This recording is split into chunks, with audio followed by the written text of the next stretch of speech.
promotion of MSME. The present format is in hybrid, so we have other than physical, we have people online also. So this has been collected at National Defence Production Limited, Nagpur. So today conclave theme is enhancing regional capability through MSME Defence Cluster Development in Maharashtra. We acknowledge support from our leaders.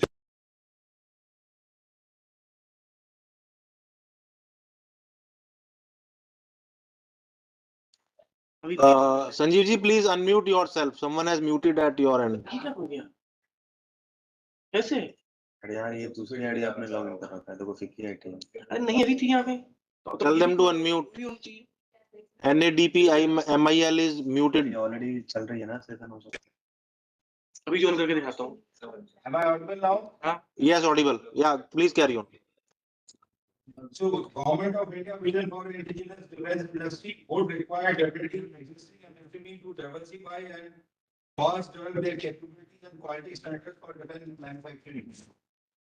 Also, a strong cluster of defence MSME can go a long way to attract large-scale industry investment, complementing Government of India flagship Make in India Make for the World initiative. Aim is to initiate a dialogue by bringing all relevant stakeholders together on a common platform. Yeah, Sanjeev ji, please, sorry, but audio again is not good. So I'm getting messages in the chat box also from other attendees. Audio team, kindly rectify the audio, please. Mute one participant, like from your side too. Let there be one participant from NADP side. Mute the other one. Only podium should be unmuted. Yes. Yeah. Now it's okay. Yeah, please carry on.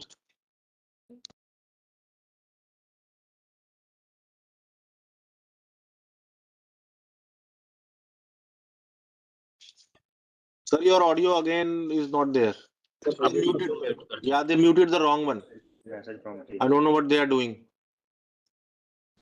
The video camera team in front of me. Have you unmuted?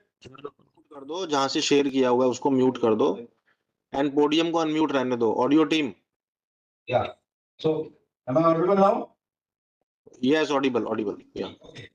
So first, I request to Mr. Sagar Agarwal, PT member, Vice President, Sandeep Metalcraft, to please come on the stage, please. Request round of applause from the side. Next, I request Mr. Anil Kulkarni, PT member, Vice President, and Head Supply Chain Management, DA, Government about Defense. Now, I request Air Vice Marshal Vikas Trivedi, Osis Seva Medal, Deputy SMSO, Headquarters Maintenance Command, Indian Air Force, Nagpur, please. Next, I request Mr. Rajiv Puri, CMD, Janata India Limited. Sir, please come on this. Now, I request Mr. Amit Satija, IS, Director DIP, DDP, Ministry of Defence, Government of India. So, please call. So, in the inaugural, I'll for the welcome address, a word about the speaker, Mr. Anil Kulkarni. He is an alumni of IIT Powai, having completed MTech in Mechanical Engineering in 1987. On completion, he joined Lawson Turbo as PGET in the design department. He had a rich career in having leadership position in design engineering, manufacturing, planning and inventory control, ERP system, quality control, supply chain, logistics and cost estimation, program management, IT. He headed the prestigious K9 program management before taking up high supply chain role in the defense and aerospace. So, may I request any for the welcome address, please?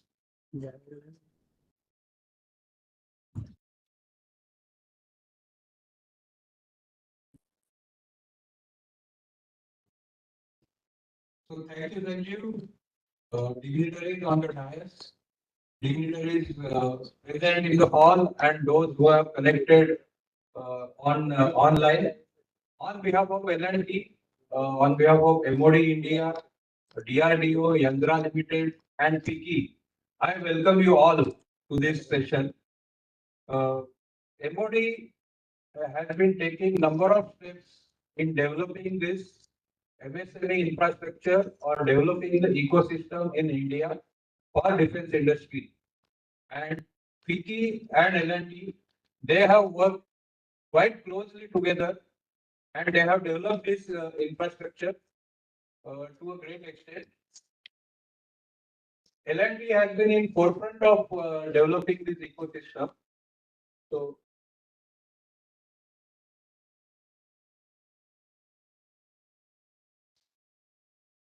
yeah. So what I will be covering is basically what are the opportunities the Indian defense sector is providing to all of us. Yep. How L&T has been involved and how it is developing, helping developing the ecosystem. What are the processes? What L&T offers to suppliers or MSMEs to work with L&T and how we all together can get to collaborate. Yes. So this is the coverage what I will be doing briefly. As we can see that defense sector is opening up in a big way and it has been opened to private sector in 2001 and since then number of programs have been brought under private sector. They have been offered to private sector. Already उसमें connected है. Year on year, we can see that the defense production एक is camera application दो जगह use नहीं. the MOD budget has been growing. Lot of the Did it expressions of necessity they have been offered to private sector apart from दोनों के PSC. laptop. Overall, what we can see the defense production as well as मैं the तो केवल export. यही करती. Both MOD under the Prime Minister's guidance, they have set up very ambitious targets. And in fact, you can see from the graph that especially in the last 2-3 years, there has been a very brisk progress. And the exports also have been moving. Without any doubt, this presents a big opportunity to both Indian private sector industry, the MSME ecosystem. What I will also talk about is which are the systems which are being produced in India. Some of these are I am presenting here, whether it is light combat aircraft, various types of guns, advanced like helicopters, various armored platforms, aircraft carriers, missile systems, mobility systems. Then mounted gun system, multiple types of radars. Then in electronic.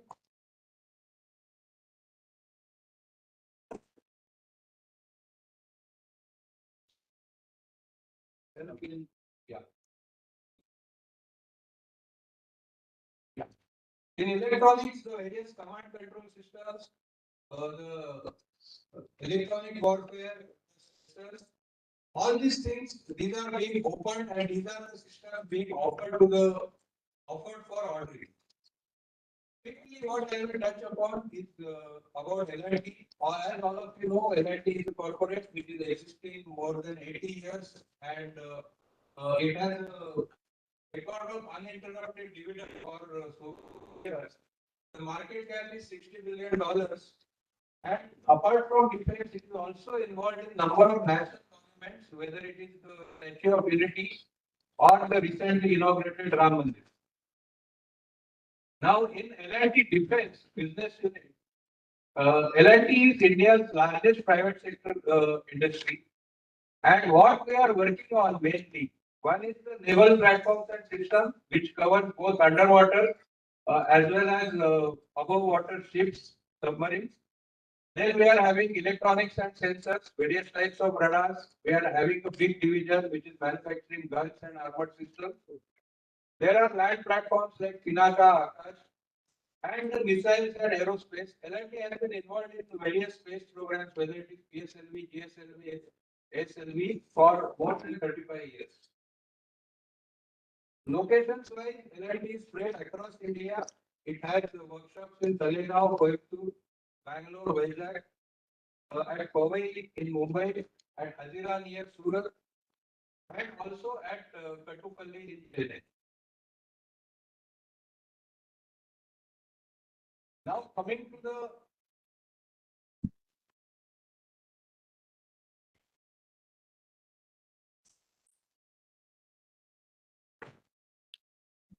can we have the next slide? Coming to the various assemblies which actually we are offering to our business partners. One is this raw materials, then the machining, fabrication, hydraulics, yeah, go on, please. Hydraulics, machining, vehicles, trains and trailers.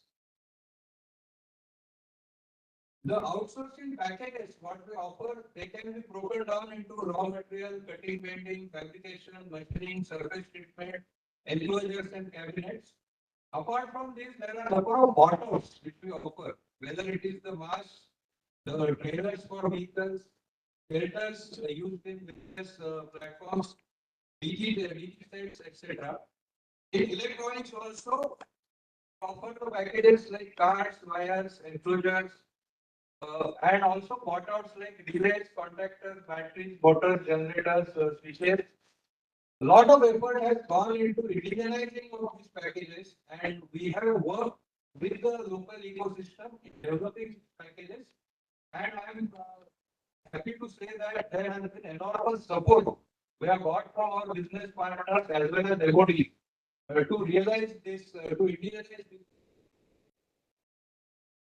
Speak quickly about two success stories. One is K9 Vajra guns, 100 numbers which were ordered first time on private sector, and there was more than 50% indigenization requirement. So these 100 guns, not only they were delivered ahead of time, but almost 75-80% of packages we could deliver, we could indigenize. And in fact, Prime Minister Modi Sahab had visited our factory, and this was the gallery we showed him that so many packages we could indigenize. Similarly, bridge laying tanks for OFB at Chennai. We had an order for 135 sets, and these are the various packages we could indigenize. These were sourced from MSME. Now, we also hold the business partner meetings with suppliers to handhold them, to encourage them. You can see some of the suppliers are getting awards. So this is how we are overall progressing and helping develop the ecosystem. To associate with LLD, it offers three types of environments. One is where there is a photo order. You are doing 1 or 2 sets. You can work with us on NCNC basis, that is no cost, no commitment basis. We will add more to you. We will supply you the technology. We will do the first production. We will help you in the testing. And that is how then we can go to the next step, which is the limited series production, where obviously the numbers will be higher, the volume will be there. You can automate certain things. And then the last step will be bulk production, where actually we can be looking at automobile type of production, where you will be able to deliver sets on month basis. The technological involvement will be much more in depth, and we will look at automating and digitizing the production. Now, for expectations from suppliers, these are very simple. I am quite sure that most of these requirements, we require suppliers strong ethics, good safety record, good quality, good cost, and resourcefulness. What we have done, facilitate the interaction with our partners. We have digitized the processes. This is helping to reduce the cost as well as there is a paperless transaction. So when you register with us, there is a vendor portal for the entire RFQ to PO process is handled by an electronic medium called supplier exchange. All the commercial documents they can be submitted through virtual portal. Quality management system is completely online, and you'll be happy to know that after the inspection is over, the entire documentation will automatically come out of this system. So this is a system we have rolled on to more than 500 suppliers, and we are bringing everybody under that. At the same time, every month, all the business partners, they will get a scorecard from us that how they are doing with respect to quality and first time rate record and how many non-conformities they have got. And there are various business dashboards which will tell. So all in all, what we offer to MSME, these are the packages, whether it is full platforms, fabrication, machining, NDT, hydraulics, electronics. We also have opportunity with additive manufacturing, some specialized processes like surface treatment, which of course we can discuss in detail, and also in Internet of Things and digitalization. So with that, what we would say is by associating and by both of us working together, you will have a lot of business growth. You will of course have exposure to modern technology, and you will be able to participate in various national as well as international defense programs. You will have the whole strength of energy backing you. And I know this will be a partnership which will be mutually beneficial and enriching, and it will also contribute to nation building and support the various targets being set by MOD and by Government of India. So with that, I conclude my presentation. Any doubts, we can have an interaction in the interval session or post the event. Thank you. Jai Hind.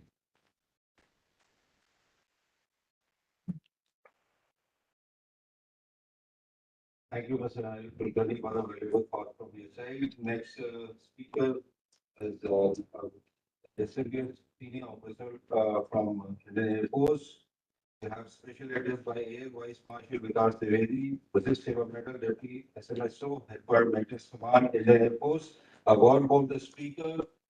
Air Vice Marshal Vikas Trivedi, British Seva Medal, was commissioned as an aeronautical engineer mechanic in Air Force in September 1988.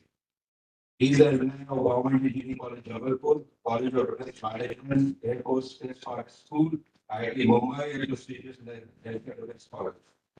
In recognition of his distinguished service and devotion to duty, he has been appointed by the Chief of the Air Staff in 1992 and Air Officer Commanding in the Chief Maintenance Command in 2010.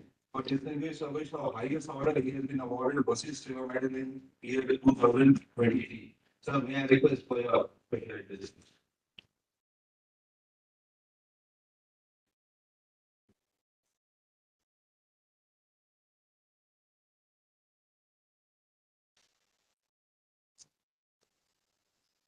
Good afternoon, everybody. First of all, let me compliment Department of Defense Production and Wiki for organizing this event.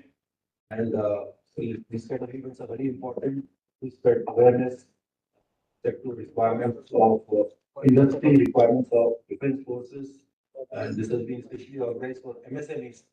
I'm sure all of us will benefit from this interaction today. Well, we keep hearing this terms very regularly. Atmanirbhar Bharat, Make in India, self-reliance, and this has been basically now a overarching principle of national policy for India now. However, well, bottom line is that we still continues to be one of the largest importer of defense equipment in the world. Well, I am talking because we are the one Indian Air Force. We are dependent on foreign OEMs to a very large extent. Majority of ours is still dependent on foreign OEMs. So the need of hour is therefore to progressively reduce the dependence on foreign manufacturer and develop capabilities ourselves. Government of India has already introduced a number of measures to enhance participation of Indian industry in defense production, which you all are well aware of. Large number of processes that have been put in place to give impetus for MSMEs and also startups enter into defense manufacturing. However, a big challenge remains in simplified implementation of the policies, proper interpretation of these policies at various levels. I'm sure all of you will understand this. Well, ensuring maintenance of both modern as well as legacy system or IF is a Herculean task. We have a huge inventory of modern aircraft which we recently inducted, not only aircraft, our radar system, our guided weapon systems, and we also have a inventory which is very old, especially our Russian and Ukrainian dependent system what we hold. And obviously, a huge number of our fleets and weapon systems are from foreign OEMs. And as a result, we continue to be dependent on foreign OEMs for sustenance of these platforms. This dependency, to some extent, has been used in case of license-based platforms by our BPSUs. But I must say, even they have a significant dependence to foreign OEM in terms of import of raw material, import of large number of special consumables and spares. And number of fleets, if you check it, we have a number of fleets which have very small numbers. I'll give you an example of the C-70, C-130, Apache, Pilatus. A very limited number of aircrafts are available. So it is not possible to basically support these platforms in-house. These are the fleets which are generally OEM supported because we are quite dependent on them. We would like to get out of this OEM dependence in respect of these fleets as early as possible. And we firmly believe that Indian industry has the potential and capability to support IEF indigenization program. It has been our endeavor to reach out and engage with Indian private industry for meeting our requirement. The large number of recommendations which have been put forward in division DPM 2009, I'm sure which is likely to be issued shortly. And one of the major recommendations for found something very good to you that we have recommended some clauses like payment to industry in case there is a failure of prototype. Like large number of cases we develop items, but we know that it may not actually be successful development. It results in failure. So this discourages a lot of people from participating in these developments. So we have given a recommendation that we must pay the industry for their development efforts. Hope this kind of recommendation or this kind of policy comes that you can see. Well, maintenance and sustenance of our aircraft fleet and systems also offer huge opportunity for the industry in areas like indigenous development of systems, subsystems, LRUs, spare for maintenance of aircraft and systems. Similarly, indigenization of tools, sensors, ground support equipment. Besides, reclamation of aero-engine parts also offer a huge opportunity for entry of industry as partner to IF, and this is the place where MSMEs can definitely play a huge role. To illustrate an example, in the next 3 years or so, we aim to achieve total self-reliance in respect of our aircraft tires and batteries. We are also actively pursuing our roadmap for indigenization of aircraft general spares for all fleets by December 24. So these are the kind of timelines we have set for ourselves, and definitely we look forward to huge participation from industry in this respect. With an aim of setting up a manufacturing facility for spares for Russian platforms used by the armed forces, Department of Defense Production, Ministry of Defense is pursuing setting up a joint venture with countries through intergovernmental agreement. And presently, Russian government has also provided a go-ahead for Russian OEM for forming JVs with Indian companies.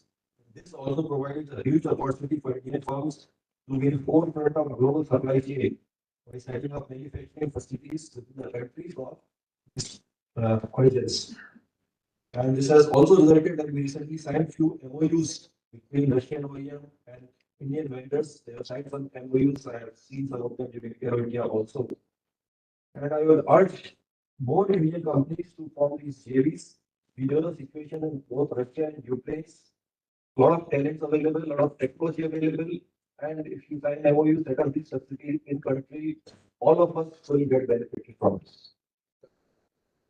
Well, indigenization in the IF is primarily undertaken by our waste repair depots. We have about 30 GREs which are spread all across the country. And we have basically set up nodal technology centers at these BRIs. These basically NTCs or nodal technology centers, they interact with industry, R&D labs, and academia for initiation and management of R&D projects for indigenization and also for obsolescence management and enhancing operational capacity of weapon platform and equipment. We have also initiated manufacturing of aviation components through additive manufacturing or 3D manufacturing. At one of our depot, we have set up a metal 3D printer. We have already indigenized more than 300 spares and close to 25 having fit in-house. And we see huge opportunities in this direction. Very simplified procedure. Yes, as of now, we are only restricted to some non-critical components. Gradually, we are moving towards critical components, which needs certification and a lot of support from CERILAC and certification agencies. But I am sure we will find a way forward. And this is one area where MSMEs can definitely look forward to some good opportunities. Well, all of us are aware of the recent geopolitical developments, which have also underlined a need for renewed impetus to maximize self-reliance.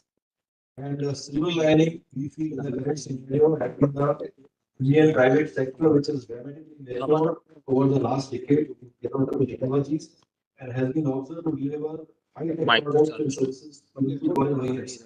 We have some companies sitting in Nagpur who are supplying actually aviation space. Number of companies here in Hyderabad.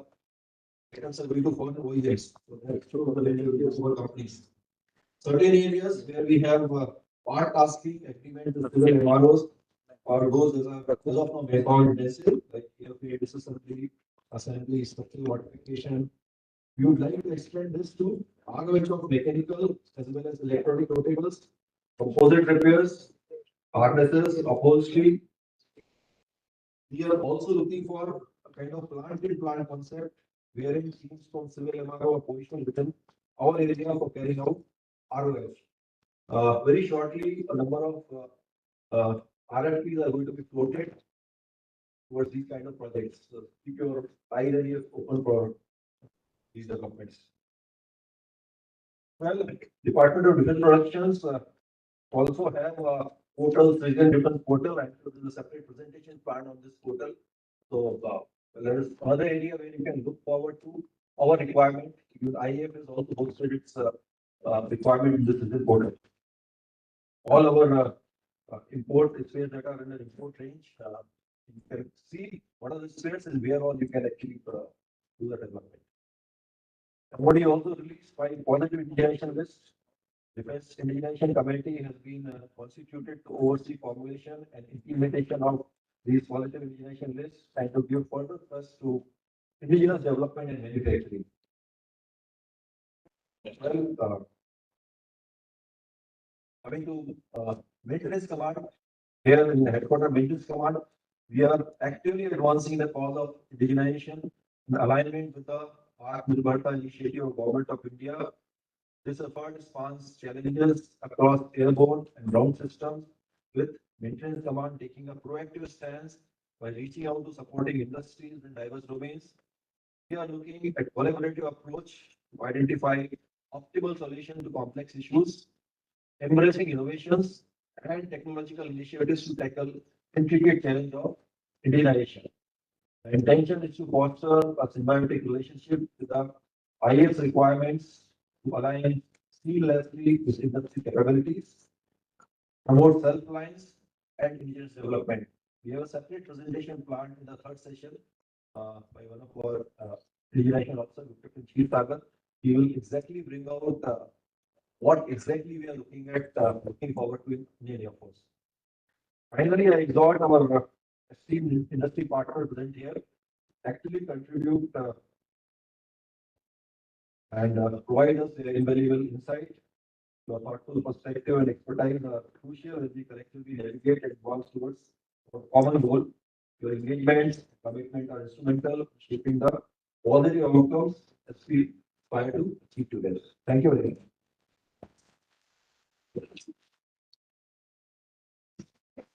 Thank you, Adrian Dwivedi.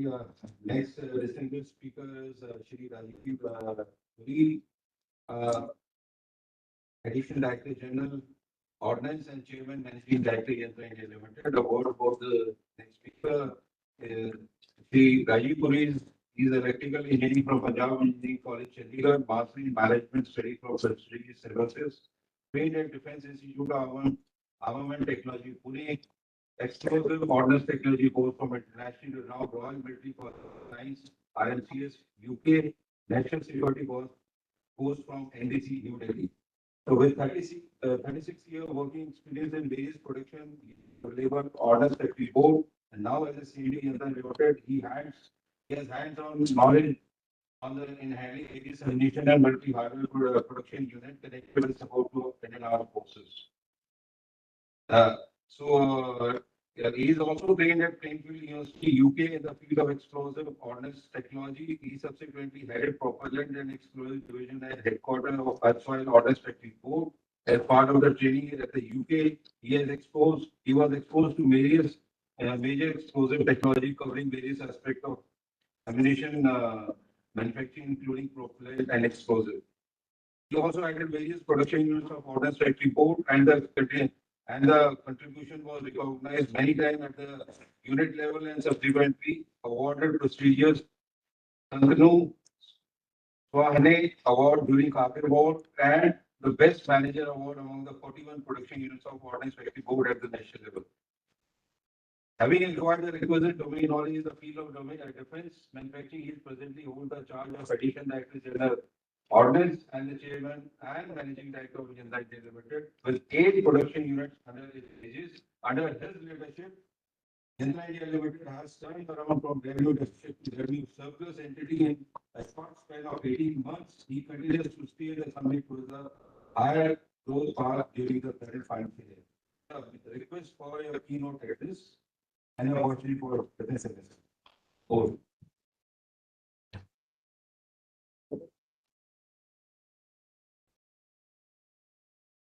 Good afternoon.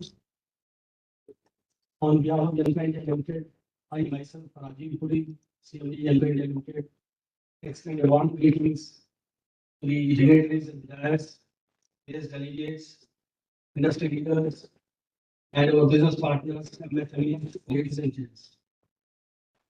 It's a matter of great privilege for me to address this August gathering, where we get an opportunity to be in the social media world of Facebook, in the actual world of face to face. It's always better to meet face to face. This is a very unique opportunity which is provided by Facebook. This is very concrete that we are able to come and speak to you and interact with you. But before I go ahead, I would just like to tell you something about the company which I represent.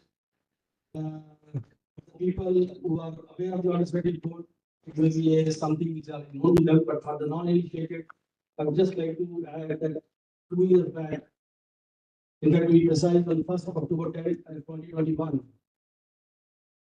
Government of India divided the Earthsoil Ordnance Factory Board into 7 companies. The old board was corporatized and 7 new BPSs were created. And presently, Yelka India Limited with 8 production units. And it is headquartered at Nagpur, and this is the one of the units I might be present. This particular production unit handles all kind of engineering production, whether it is in terms of manufacturing the military hardware, ammunition hardware, tank hardware, weapon hardware, from melting to smelting to milling to engineering, from extrusion presses, forging presses, the 32 axis, multi-axis, pedal machines, CNC machines, SCADA systems, you name it, technology, it is available with Yelka India Limited. And we have emerged as a single point solution provider for anything which is required to have anything to do with the engineering. As we were taking our baby steps, initially we were having a lot of anxiety, and there was a lot of confusion that how the thing with the organization, this was almost having the capacity and skill knowledge of more than 200 years old. How they will be able to move forward, but as we were taking baby steps, the way we were every supported by the government and as well as our business partners, that is MSMEs. You people have, when I joined the organization at that time, we were always calling our people with only the components and all that as vendors. And that word I always used to find as obnoxious. That why vendors? Vendors means somebody coming and vending something and giving it to us. No.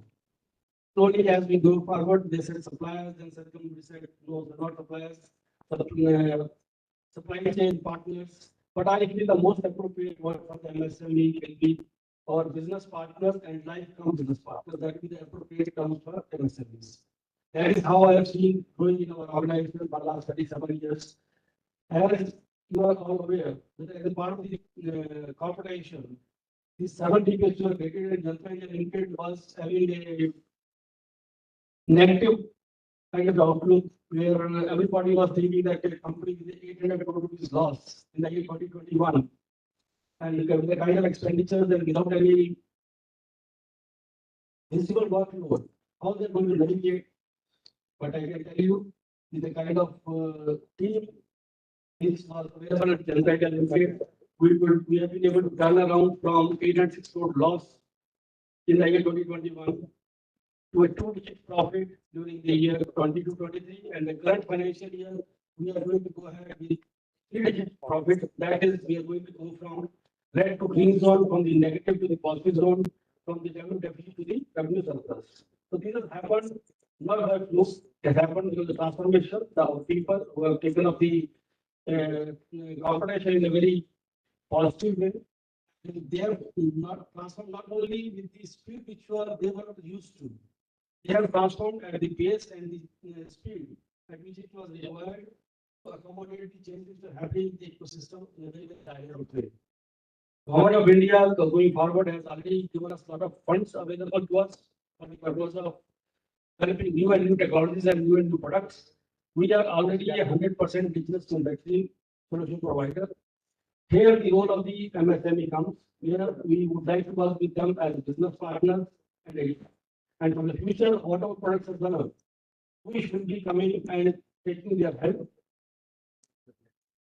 I have got 2-3 points which I would like to, since our representatives from the ministry also available here in our hall, as well as through other hybrid mode of VC link, they are available.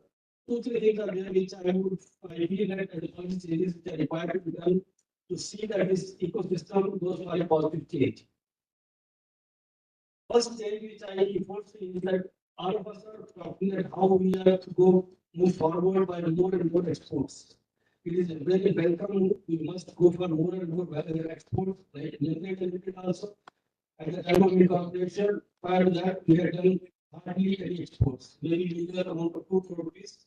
But in the last 27 months, our order book on exports is almost 720 crore rupees. And this does not include the 1,000 crore rupees exports which we are doing through being exports along with another DPSU, Limited, which is our another business partner. Going forward, we feel that in the case of exports, we want to expand more and more exports. The duty drawback scheme, which is available in various industries, is unfortunately not available for the defense industry. For people who want to export, whether it is a public sector or a private sector or an MSME.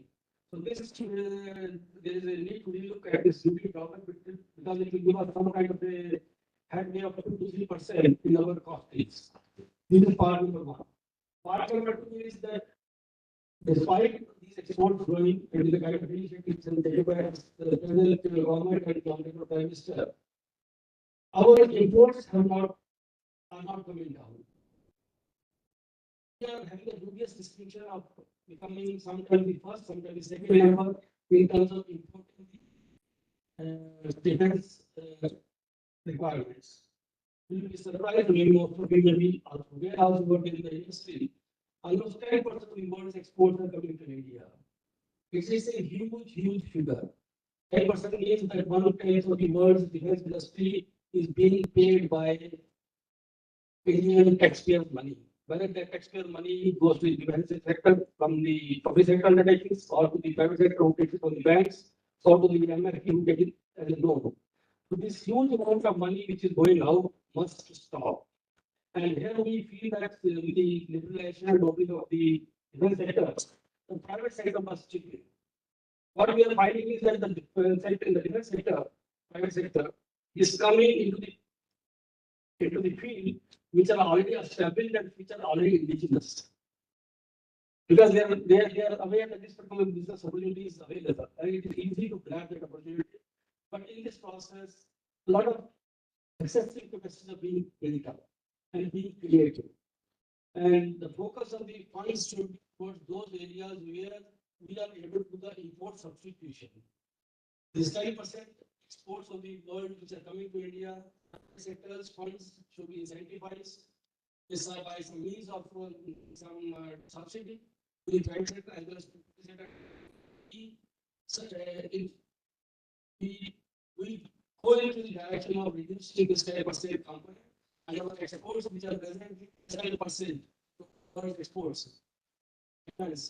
Should go up to 10% and we should be working only 1%. That is the kind of current change which is required, which is expected from the government policy guidelines. We feel that the how to incentivize for the purpose of import substitution, the biggest limitation which comes is in case of defense product is the proof and testing charges.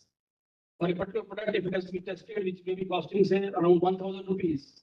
For testing that 1,000 rupees piece of component, you may be requiring to deploy all the components, which will be costing 50 times the cost of the component under test. So this cost of testing and developing should also needs to be subsidized by government so that we can develop these products in-house. And government of India has opened a lot of opportunities like Make One, Make Two projects are there, Make Two projects are there, IDEX is there, Citizen Portal is there, possibility lists are also available. But these things are only available on paper as on date. Not much happening is being made. If certain these policy changes are done and they are tweaked in such a way that we start channelizing the funds of the government of India or the taxpayers' money into those directions which encourage import substitution, that will be very, very helpful. We have got adequate capacities. I must say it is not adequate, it must be more than adequate capacities are already available as far as the products which are already indigenously being manufactured inside the country. Everybody outside understands that organized factories are working in a monopolistic kind of an ecosystem. That is not true. The people, the private sector who are coming in, they will slowly realize it is not a monopolistic kind of a structure, it is a monopoly. Where only single buyer is there who is controlling our purchasing, who is controlling our development, who is controlling our budget, who is controlling our all developments of the new products and the new manufacturing lines. So, I propose that there should be a user-led initiative where public sector undertakings, private sector undertakings, and MSMEs, all three of us, Troika, should be headed by someone at the end of the user, and he should guide the overall channelizing of the resources as well as the direction in which the country's national security requirements are compared. If we do it in this, I think we will be doing it justice. And with my almost 38 years of experience in we worked in the defense industry, I feel we will be doing a big service to our nation by setting up this kind of a structure, and that will be the way forward. We are also wanting to invest in us. We would like to make it clear to our business partners that these capacities can be utilized and they will be available to you on sharing basis also, whether it is testing facilities, CMM facilities, or any material testing. All these will be available and they will be available on a commercial basis, not only high cost, not only relatively low cost, but a mutually added cost we will have, so that we can utilize these services, and these prices are available to all of us in this ecosystem, whether it is public sector, whether it is private sector, and also for the MSME. At the end, I once again congratulate our organizers who has organized this particular face-to-face interaction with the industry leaders. Thank you very much. Thank you very much.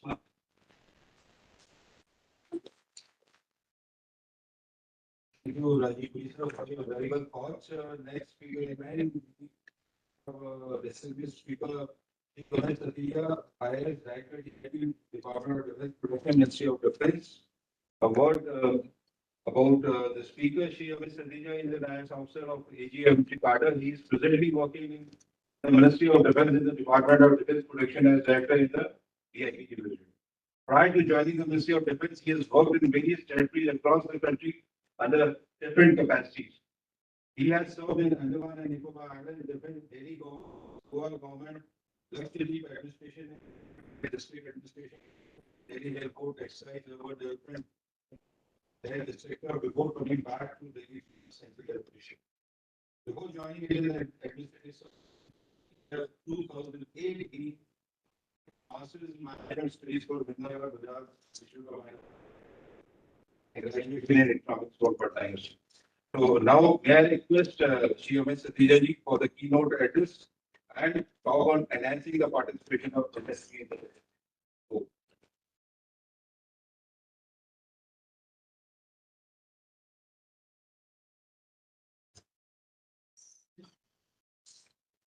A very good afternoon to all of you. Distinguished speakers on the dais, my colleagues from Center, friends from Vicky, friends from MSME sector, friends from services, as well as ladies and gentlemen. The gathering of a specialist, I think I must be the only journalist available here. Because one of you have excelled in your certain respective fields. This MSME promotion is one of the other which I look after. If I cannot talk, please bear with me because there will be more detailed talks on different topics in the sessions which are following the inaugural session. As it has been highlighted, the last few years our focus is on Atmanirbharta, making India, and to make India more and more self-reliant in all the fields in which India has been dependent on various other parts of the country. And highlighted earlier also that we are spending around 10% of our total money on exports and importing various items which we could have produced in our country also and saved valuable foreign exchange. Various initiatives have been taken, such as positive immunization list, which have been shared by DPP as well as by DAA. And in PIL of strategic important line replacement units, subsystems, assemblies, sub-assemblies, including raw materials and low value critical spares and components have been done. The list of these items and their details are available on Citizen Portal, and there is going to be a detailed presentation of that. I'll be very happy to share with you that out of 4,666 items, 2,920 items have already been digitalized. So there is a progress, there has been a steady progress, and I'm sure that with all of you sitting here and those who are joining DP across the country, because this is not one of the seminars which is being conducted by DTP. There are 12 other regional seminars, 11 other regional seminars, and one national seminar which is going to happen this year. So every year we organize these partners like you. I'm 100% sure that this list is going to grow in future also, and it's going to grow very fast. Similarly, the capability and ability of defense and aerospace industry is built on the strength which the MSMEs are intricately integrated. There are substantially large number of MSMEs, roughly around 16,000 MSMEs are present across the country and systems to defense of this economy and private sector. In addition, is also DRDOs and various forces directly also. I would like to highlight the main product make one and make two category. There also a lot of industry friendly provisions have been built in, such as relaxation of eligibility criteria, minimum documentation, provision for considering proposals suggested by industry. And I will be very happy to share with you. So far, 102 projects have been recorded approval in principle under Wave 2 procedure. 44 projects have been recorded approval in principle under Wave 1, and 3 projects have been recorded approval in principle under Wave 3. Why I am highlighting all these achievements is just to make it very clear that we are moving fast and we are moving steady in the direction where our leaders want us to reach. Previous speakers have spoken about IDEX. IDEX was launched in April 2018. IDEX is aimed at creation of an ecosystem to foster innovation and technology development in defense and aerospace by engaging industries including MSMEs, startups, individual innovators, R&D institutes, and providing them grants, funding, and other support to carry out R&D, which has potential for future innovation for Indian defense. All these details are available on the website. They are available. You can reach out to us. We will provide all the details. Various talks have been conducted. Various stuff will be conducted. And for I'm just giving you small detail about this.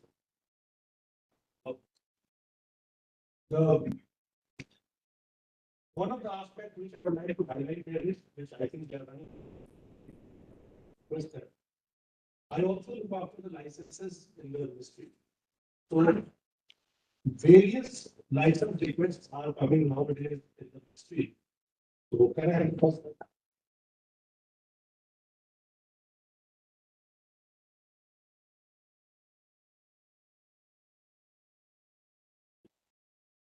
So I think just 5 minutes to best to the presentation.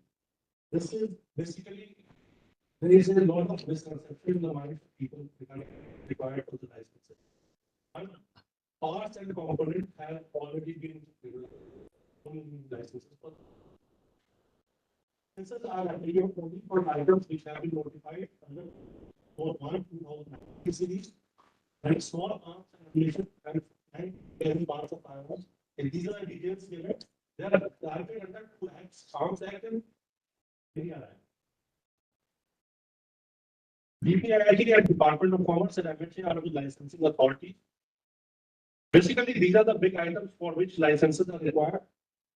And there are further subdivisions in each heads. For small arms and ammunition up to 12.7 caliber, MHA is the licensing authority. For others like small arms and ammunition above 12.7 caliber, battle tank, armored fighter vehicles, etc. DPIIT. These are the 2 portals if you would like to go in case any kind of license is required by you. Why I am highlighting the portals? Because multiple times non-license applications are seen. Many times companies are not aware whether license is required or not. And sometimes we have also come across cases where the process had bought products from a vendor which was not licensed holder. Subsequently, the mistake has come to light that this product was supposedly supplied by a licensed vendor. To avoid these kind of problems, what we are doing is every such kind of conference, we are just showing you little detail of the license. As I have told, once you given the application, the licensing authorities take comments from various stakeholders like state government, Ministry of Commerce, Corporate Affairs, MHA, DPIIT, Defense Production. So we have a committee in defense production. We take input from all stakeholders. There are multiple stakeholders, and subsequently there is a committee which gives the go ahead for the license.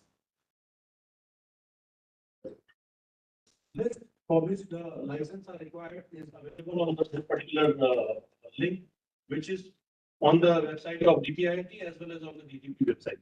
Now, this list will be a very broad list. each and every specific item will not be covered. In case of any doubt, you can reach out to us and we will clarify whether this particular item needs license or not. As it is mentioned there, parts and components have already been licensed. To help MSMEs, startups and various companies, the license validity has been increased from 3 years to 15 years, which can be further extended by further 3 years. You have sufficient time to start manufacturing. Now you see the number of licenses which has been granted in the last many years, like 6 months. But let me tell you, in the last 5 years, the progress has been phenomenal. So every year, roughly around 40-50 licenses. This is state one license. Many states have crossed even 100. Now coming to the more critical areas.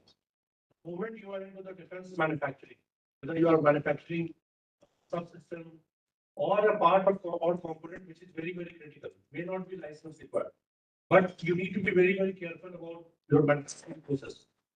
However, in case you are a licensed manufacturing company for, and have you have taken a license from the concerned licensing authority, then you are bound to follow the security manual, which is available on the website also. I'm just giving you a broad idea that there are certain requirements like physical security measures. Your premise should be secure. How much distance should be there? What kind of guards, etc., should be available there? CCTV camera, etc., should be available there. What kind of prescribed jobs you have to follow for material transport, finished good transport. Next is handling of documents and equipments. How do you handle secret, top secret, etc. documents? Then cyber security and computer. What kind of area has to be maintained? Similarly, what kind of precaution has to be taken in case of visit of has to be what kind of precaution to take. So all these things are available. Our security agencies are also keeping an eye. Why I'm highlighting? Because all of you are going to work or you aspire to work in a field which is highly sensitive. If you don't follow it, it becomes much more difficult for the government and the council. We take one step ahead and some leakages lead us back to 10 steps behind. So we don't want such kind of scenario. So in addition to taking and whatever benefits is the departments and the ministry is providing to you, also have to be very careful about what you are doing and how you conducting your business. Now, another point I would like to highlight before I close. There are various other seminars and especially for MSMEs which are happening across the country. Now you can join them through these also. This is the 4th MSME Conclave in this particular financial year. There are another 8 items. There may be topics of this also. So I request all of you to move forward and avail the opportunity. And also, I would like to congratulate PT for organizing such a fruitful as always, and giving me an opportunity to come and address you. I'm 100% sure that with your support and support of all and those who tried to see that. Thank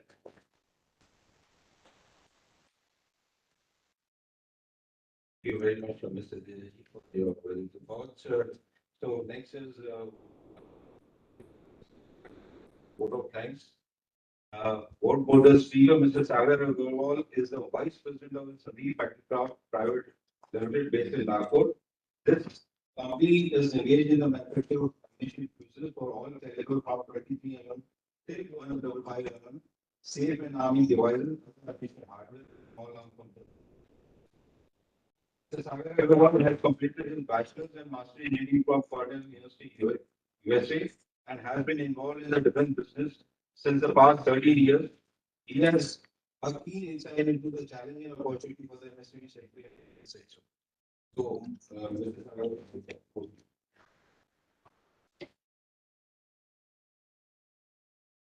Good afternoon, dignitaries on the dais, distinguished speakers, colleagues from industry, friends online, and friends in the media.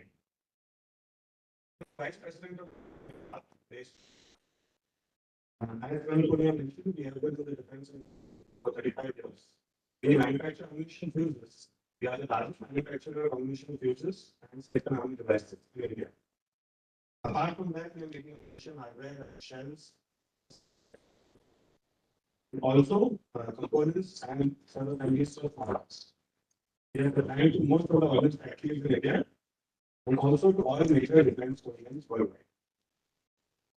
FICCI has organized this conclave for enhancing capabilities through MSME Defence in Maharashtra. This event has brought together investors, policymakers, and stakeholders to deliberate on crucial issues and explore avenues for growth and collaboration with the MSME and defense sectors. FICCI has taken this initiative to address the challenges and opportunities faced by MSMEs and the defense sector. This conclave is a reliable platform for exchange, fostering innovation, and creating synergies that will undoubtedly contribute to the of this season. Our sincere thanks to the distinguished speakers in our inaugural session for sharing their valuable insights and expertise and providing a comprehensive understanding of the current landscape and future prospects of this industry. The diverse perspectives presented have undoubtedly enriched our collective understanding and will serve as a guiding force for future endeavors. We look forward to building on the momentum generated and take concrete steps towards a brighter, more prosperous future for our region.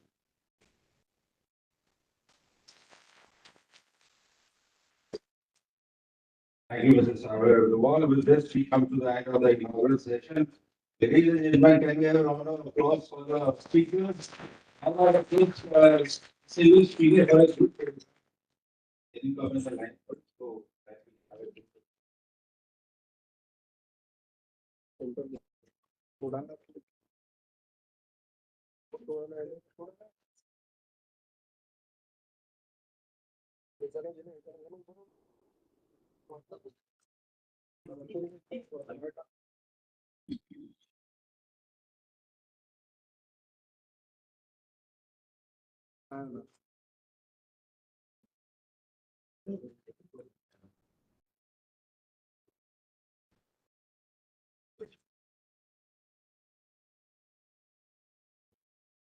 thank you very much, sir. So much for your stand. So, ladies and gentlemen, request please keep sitting. We'll have a changeover session. It's starting shortly. It's a session opportunity for defense MSME and recent policy reforms in defense sector. Keep sitting. And I request the volunteers to please change the entry.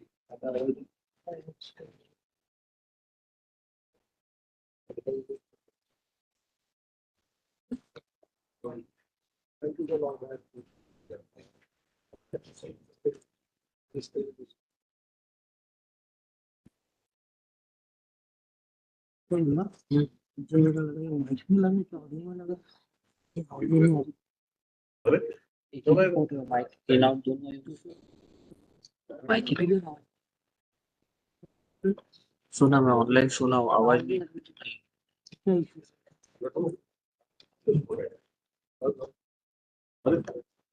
Headphone नहीं रखा है output input दोनों के लिए headphone में audio mic भी है और ऑडियो भी है हाँ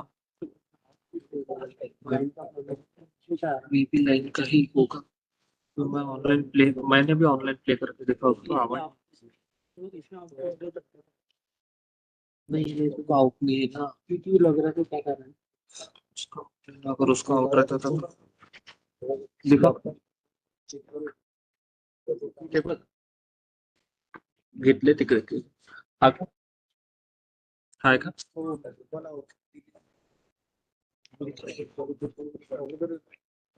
Ladies and gentlemen, kindly take your seats. We are starting the session, but as it is, we are lagging behind because of we started late. Session one, we have our distinguished speakers, two speakers in physical format and two will come online. So, I take this opportunity of first inviting. हा cable लागलाय ना का काटलाय So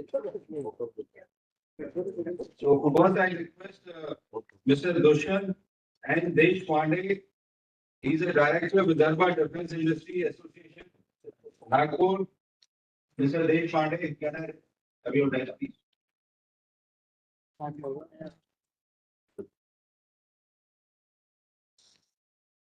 तिकडे गेलाय ना नाही हा ते याचा आहे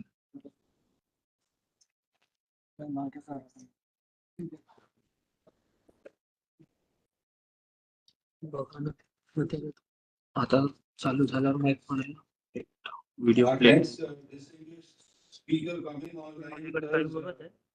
मी तोच live Commander Gautam Nanda, retired associate partner KPMG. The next speaker, distinguished speaker coming online is Mr. S.K. Sarpute, DDG Indigenous Department of Defence Protection, Ministry of Defence. लागलाय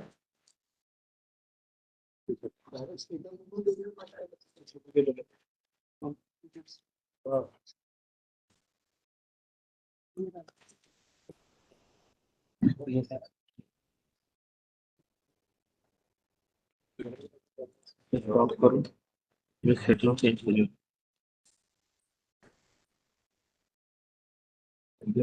I request speakers online, kindly acknowledge your presence, please. Commander Gautam Nanda, Mr. S.K. Sarpute. Yeah, good afternoon. This is SK Satpute. I hope I am audible. Yeah, thank you so much, sir. No, Commander Gautam Nanda here. Thank you, Commander Nanda. कॅमेरात नाही detect करत So may I request Mr. Dushan Desh Pandey to come on? Gentlemen, a round of applause for the speaker. So next speaker is distinguished याला disconnect करतो Dr. J.P. Das, General Manager, National Academies of Defence Protection. Signal Round of applause for him. नाही ना signal नाही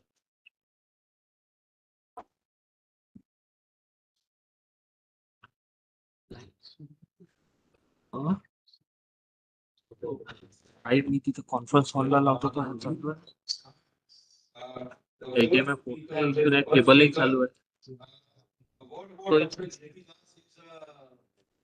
He's an avid writer.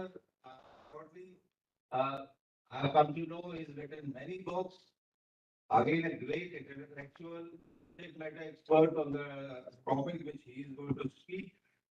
I request Dr. J.P. Das to deliver a talk on capability building in the defense sector. ते असू शकतं कोणाला सगळं सांगितलं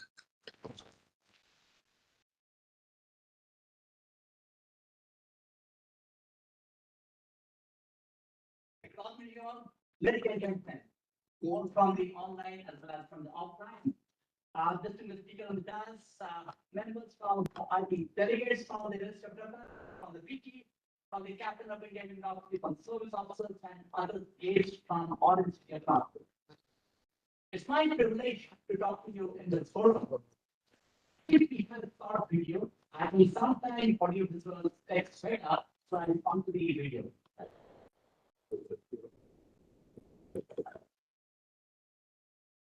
एक minute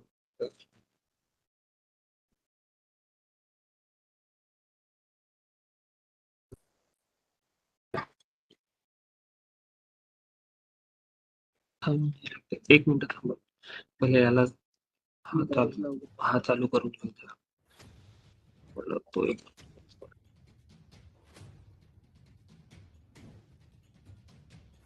Self-reliance is the condition for making India a strong nation, emerging as a superpower on the world stage today. Our defense industries have a long history of more than 2 centuries in the past. The valor and courage of our brave soldiers have been further enhanced by the supply of necessary arms and ammunitions, military vehicles, etc. by our defense industries. According to the needs of the changing time, they have to move forward further. our defense industries now need to embark on the path of import substitution, diversification, new opportunities, and exports. The government aims to achieve a turnover of 25 billion US dollars, including export of 5 billion US dollars in aerospace and defense goods and services by 2025. With this vision of Atmanirbhar Bharat in defense production, an ecosystem is being created for defense industries in India, for which a pool of managers will be required having exposure to defense production requirements. With this purpose, NADP strives with a vision to contribute to capacity building for Atmanirbhar Bharat in the domain of defense production management. National Academy of Defense Production is a premier training institute of Munitions India Limited under Department of Defense Production, Ministry of Defense. NADP has been providing induction and in-service training to the officers of Indian Ordnance Factory Service in the field of defense technology and management for over the past 40 years.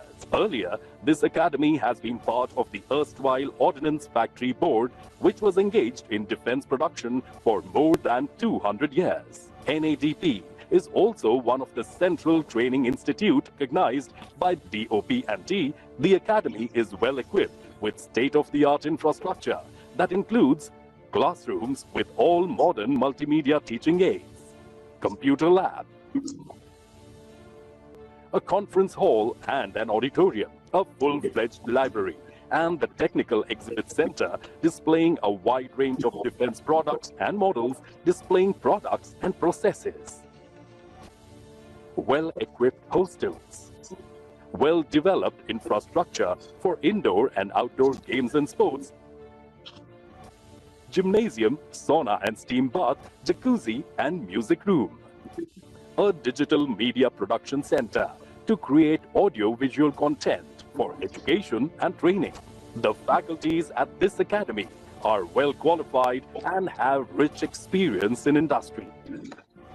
With the changing needs of the defense production sector, NADP has also started an AICTE-approved 2-year full-time postgraduate diploma in management program with a focus on defense production.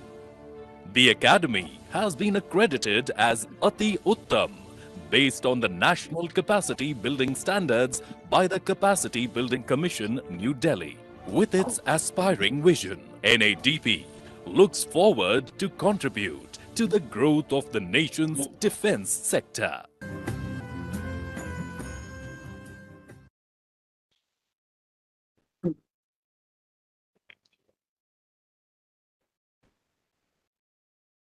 So we aspire to be a $7 trillion economy by 2030. That's latest news.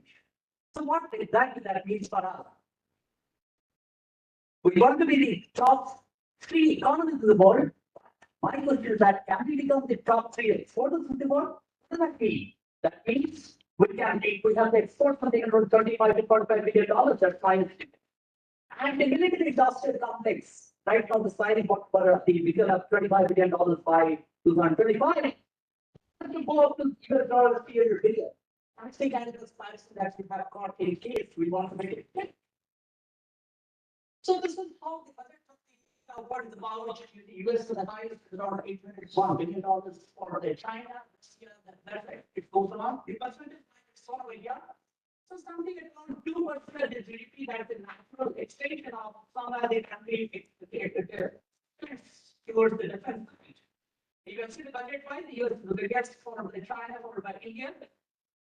And that's the kind of India's GDP expenditure is something around 2.4%. That's the GDP increases. That we're going to substantially increase the military expenditure also. And in the same time, let's get 2.4% extra budget. It's going to come to something around 80,000 crores right now. It's going to 1,40,000 crores by 2030. That equals the CAGR growth rate of 9.3%, 35%. Big opportunity for all of us to capitalize in case we can do it. So, what is India's opportunity? Every year, around 3.6 billion people, that is STEM, science, technology, engineering, mathematics, they are graduating. And we have the largest working group population in the world up to 2041. We want to make that now. And the fastest open source software development is happening from India. That's what the digitization is happening. You talk about any API, you talk about digital payments, everything is happening, everything is happening from India. But that's what we do. I will give you a couple examples from the world of the MSME leaders are speaking over here. They're really thinking how we can build helmet system. My friends, they started this company. Today, it's a leader in electronic warfare and drone system. We have this company, General Dynamics. Right now, the Leopard 10 you can see over there. And this was just a small machining shop, and they thought big. And they are into armor system. They are not actually one of the top leaders. It was a small company only. That's the aspiration that people had got. They have converted this thing. The money is that how that can happen in India. So this is that promise future that India aspires to one of the superpowers. How that can happen. And of course, all the things, whatever the speakers will be talking about, they'll be talking about security about some kind of product. But what across all the verticals? Something is happening drastically, dynamically is happening that is visible, a different transformation. And if you see the capacity of digital transformation, it has the power of 2025. It can increase the size of the financial sector by 20 by around 7 The figures are there. I'm not going to Industry 4.0 is the inflection point for the Indian industry. And the adoption rate is something that 2/3 of the industry is adopting. Soon, MSME is left behind. In case you are thinking big, that's what I want to put the questions. How we can make the transition to make the big thing? One is that and the government of India supporting the summer that is 4.0 initiative across the country. You can see here today, other than the pictures, you can see how the software is coming, the value addition to the car. Earlier, it was in the past was very nominal, and 60% value addition the car is coming from the software system. Same thing about the losses and your banking services. Today, we talk about any platform. Platform earlier, the software embedded system was something you did like to take to the next 30,000, but today, nothing less than 50%. So that is where it back to the future. So digitalization can benefit the MSMEs in big ways. See, you can have once you have the visibility, you can look at your process, you can put all the customer insight, you can look at the business material.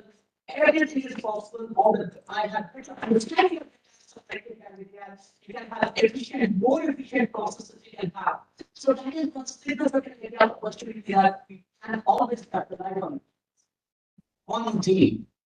In case we want to growth, the report grow 1970, there's a limited growth. At the same time, one time we want to grow, at the same time we want that this world what we belong, there's only one ask we have got.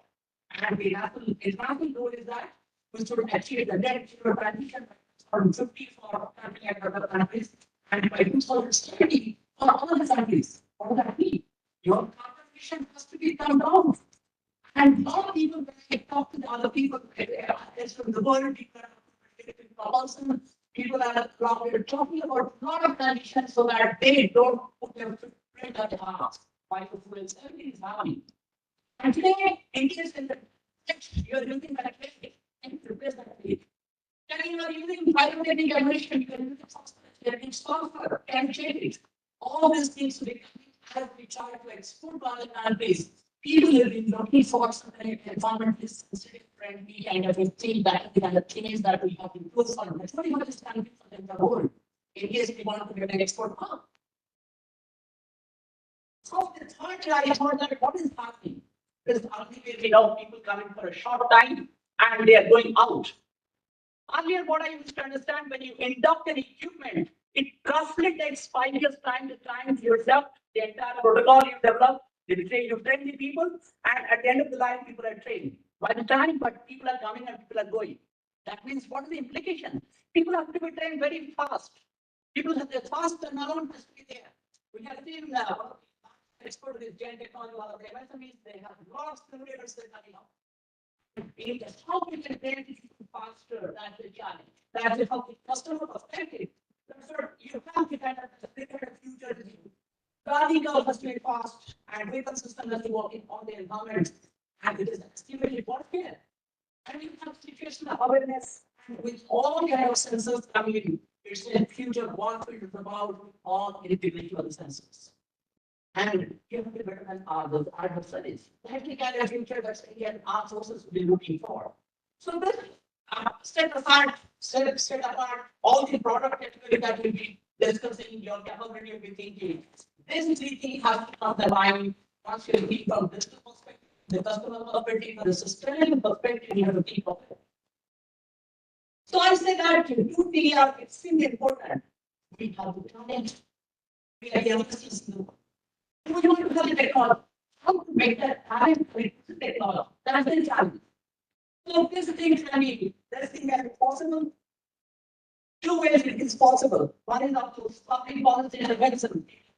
All kind of public policy, regulatory licensing has been developed, the state has been announced, have been relaxed, all these things are happening. But what is missing? If you look at the country, and you see all the proof establishment, Balasore, LPR, and CPTRC, either in the central part of the country or in the western side, Pokhran, you go over there. There's no testing facility elsewhere in the world. So you have to create testing facility, and we have a serious constraint in case we want to create something around 155 ammunition, 40 kilowatt range. How do you give that kind of land? And there are a lot of things which are being right now, particularly people from the weather. We send a lot of items outside.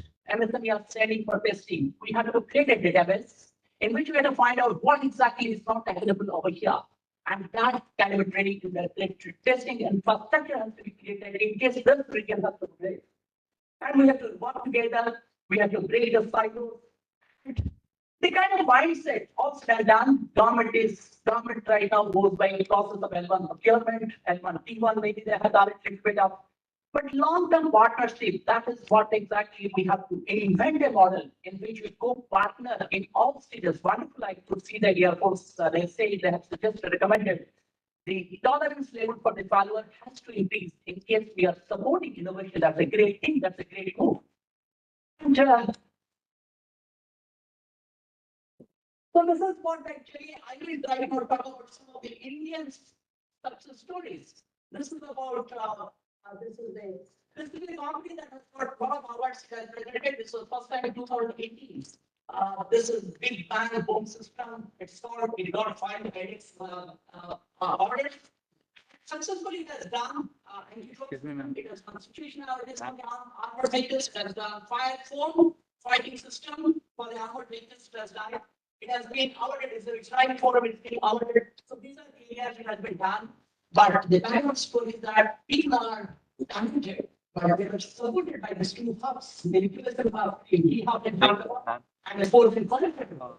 Mail receiving this is the kind of a company called Pune Arabia, prosthetic limbs in which very low cost we license which is important. And this kind of prosthetic which is affordable, very much flexible.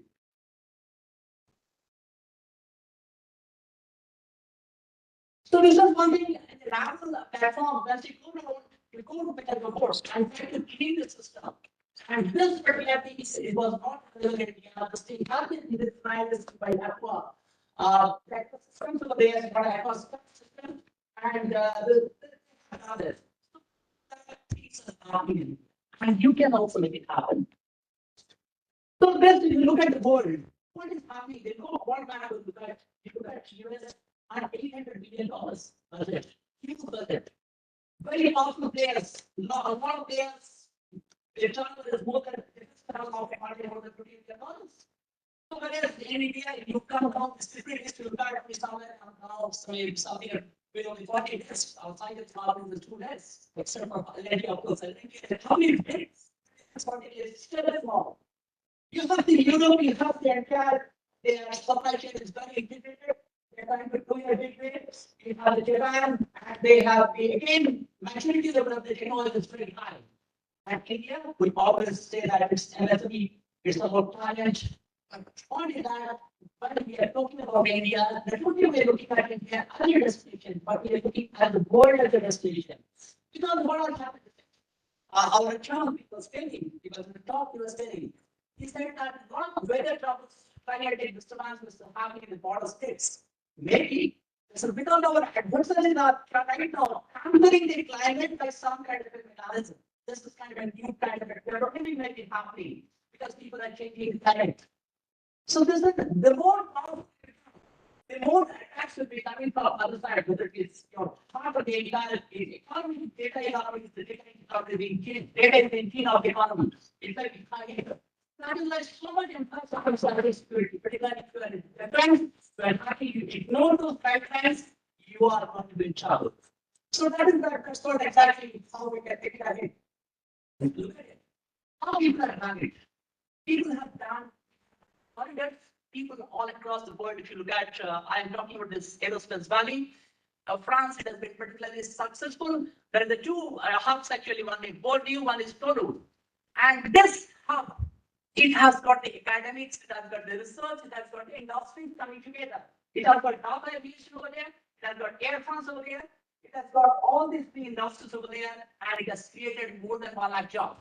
And from 2006 onwards, that's the PSS. And roughly, if I convert to the euros to Indian money, it's like something around 15,000 crore money has been done in R&D investment. This particular house. So we are looking at a cluster. So cluster has got its own benefits because why Silicon Valley is a great innovation hub. Because the same vendors supply across different parts, and the informal knowledge across the entire network that permeates. That is why the cluster has got a beauty. If you look at the winners of the cluster, you have Chandapur in the south, Nagpur, you have Jabalpur, and those you can extend to Bilaspur and Raipur. This particular region is altogether different. There may be boundaries of Maharashtra, but the point is that the natural geographic doesn't respect your political boundary or political maps. So these parts are contiguous, and this is one kind of a cluster that we develop. This is very interesting report unlocking potential by KPN. When they looked at it, they found something very interesting. They found out in all the industries, the number of engineers and managers are 50% of the workforce. Because the higher the level of the product complexity increases, the knowledge complexity that goes into the product has also increased. So that is the something in the industry is working. We have to see that how we can get into the more talented people into the manpower. That's the other thing. So this is about Vedant. What needs to be done for Vedant? Look at some data. You see, investors studying the data, looking at it, is the highest investment that is coming. But Maharashtra, if you granular data, if you go about Vedant, you will the data will be same as Chhattisgarh, where the most rate means if this kind of investment are coming in this particular show. If you don't have the data, I will get that data from here. But the statistics says compared to the Maharashtra region, this region is well backward, very much backward. Except of course when we have here, it makes all the difference. Some of the new things are coming over there. So this side look at how ITEX. Look at the ITEX map. They have given a lot of innovative center, innovation center over there. If you look at the map, what is happening inside the entire reserve region, hardly any innovation center. So how we can progress forward? So only recently inside that interested I am Nagpur, it's another incubation center, and they are starting up their activities to support all of us. So really, this if you go to the site of Ministry of Small, Medium Industries, and they said that World Bank, they said that 95% small business in India accounts for 95% of the employment and contributes significantly to the country's innovation and companies. And this is people they employ 40% of the country's workforce. That's what they employ is very high. That is why we want to. According to that, look at it here. The same of the MSME, your 40% of person working, how much output you 25% something around 20%. 40% people are giving 40% to the output. So, and 95% of the farms are getting only 40% export. So that is part of the challenge of productivity. We have to drive productivity in the office, and we have to benchmark with others. We have to come to a different level. And we need more kind of industry. We need large industries because they have the brand, they have the muscle, they can investment, they can do. But the innovation happens in the villages, as the US example said. And the small farms are the most innovative farms. And the government system has to sort of. So this is what US, the small business SBA, they are doing. They say that again. Coming together in the beginning, that's what I say, important that we can offer at this time. So what we are right now working on, that we are offering something because the country of the scale of India. Physical training, they are conducting some 12 seminars, it will not able to reach. We are conducting each and every material all on your trivial portal, everything right now we are operating for MOD system defense. So that is we want to make it available so that there is no need for you can do it yourself. We have started 1 year with Iron Isaac. Right now we are 3 years right now. We are just planning, it's in the planning board, hopefully next year it will be done. So 1 year executive MBA what you're planning. Only 6 weeks it's a hybrid model in which online offline is there. It will not only open to the public sector, it also open to the private sector. The idea is that people bring the silo. How do you break the silo? How people can come together and come to one platform? That's the people can come to one platform. They can do, and 1 year they can be together and they can do certain things. We are right now purity that goes. So we are offering here digital transformation, very fast started, that's a great thing. And sustainability, one thing what we have to look at, and it can definitely contribute to you. We are conducting a lot of training programs. We will make it open for the MSMEs over here. In case you want to come over here, you can attend, you can give the requirement what exactly. In case you want to sensitization on AS9 or possibility, the certain minimum essentials are required to the sector. All those things will support you. We are there to support you. So this all of that side about the already I have picked the video coverage. The program is about with the defense focus. We are focusing a lot on defense side.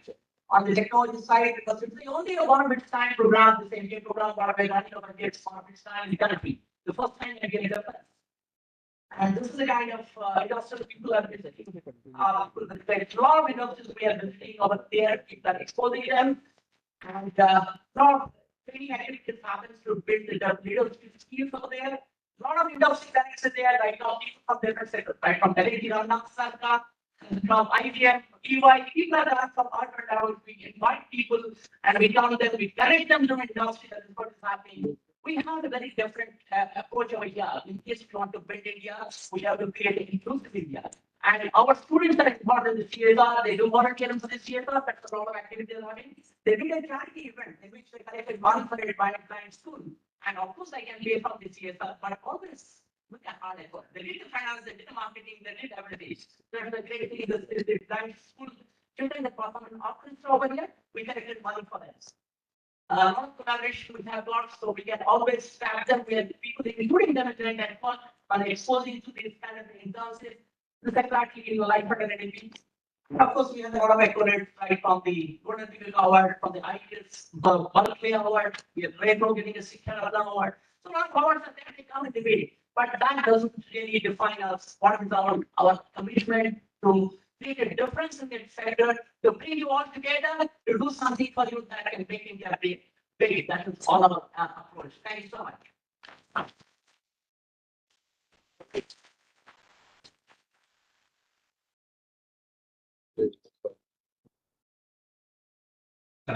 Thank you, Dr. J.D. Das, for your very well-researched talk. Now we move to the next speaker. Next speaker is again a very learned domain expert, Commander Gautam Nanda, Associate Partner, KPMG. May I request Commander Gautam Nanda to give a talk on make procedure and reforms and procurement process. Over to you, sir.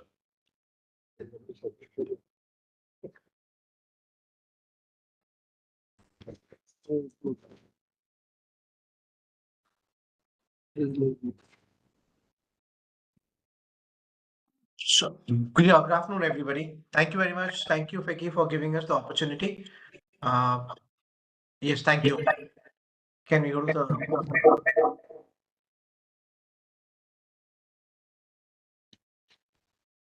the discussions today are basically of MSME participation coming into the sector. We intend giving you an overview of what is happening presently in the sector and what are the reforms which have taken place to encourage MSME participation in the sector. Can you go to the next slide, please? The next one, please. As you would see that the budget, which is you're very well aware of, it's going to come out again tomorrow. This basically is trying to give you an overview that the complete budget, defense budget per se, is split into two aspects. One is capital and the other one is revenue. Over a period of time, we have seen this budget grow at a CAGR of about 7.5%, and the maximum allocation comes towards Indian Army, followed by Air Force and then the Navy. This is very consistent over the period of time. The capital budget is normally 27 to 30% of the complete defense budget, and the remaining goes towards revenue. However, this gets slightly skewed when it comes to Army, where the revenue budget is much higher than the capital budget, whereas Navy and Air Force tend to maintain their split on capital and revenue. And this continues. Now, the rationale about telling you here is that the revenue budget is where we see the MSME participation, because that is the procurement which is taking place under the DPM. And as per that, the MSME have full, they are participating in that aspect of it. The previous speakers have highlighted on how things are moving ahead with regards to various initiatives which government has taken. The speaker from DDP had highlighted what are the aspects in terms of procurements which are taking place, the innovations which are being done. So this is all moving towards that thing. So setting the context, we would like to tell that revenue, a very important component of exercise budget, where MSME participation can be to a larger extent. Can we go to the next slide, please?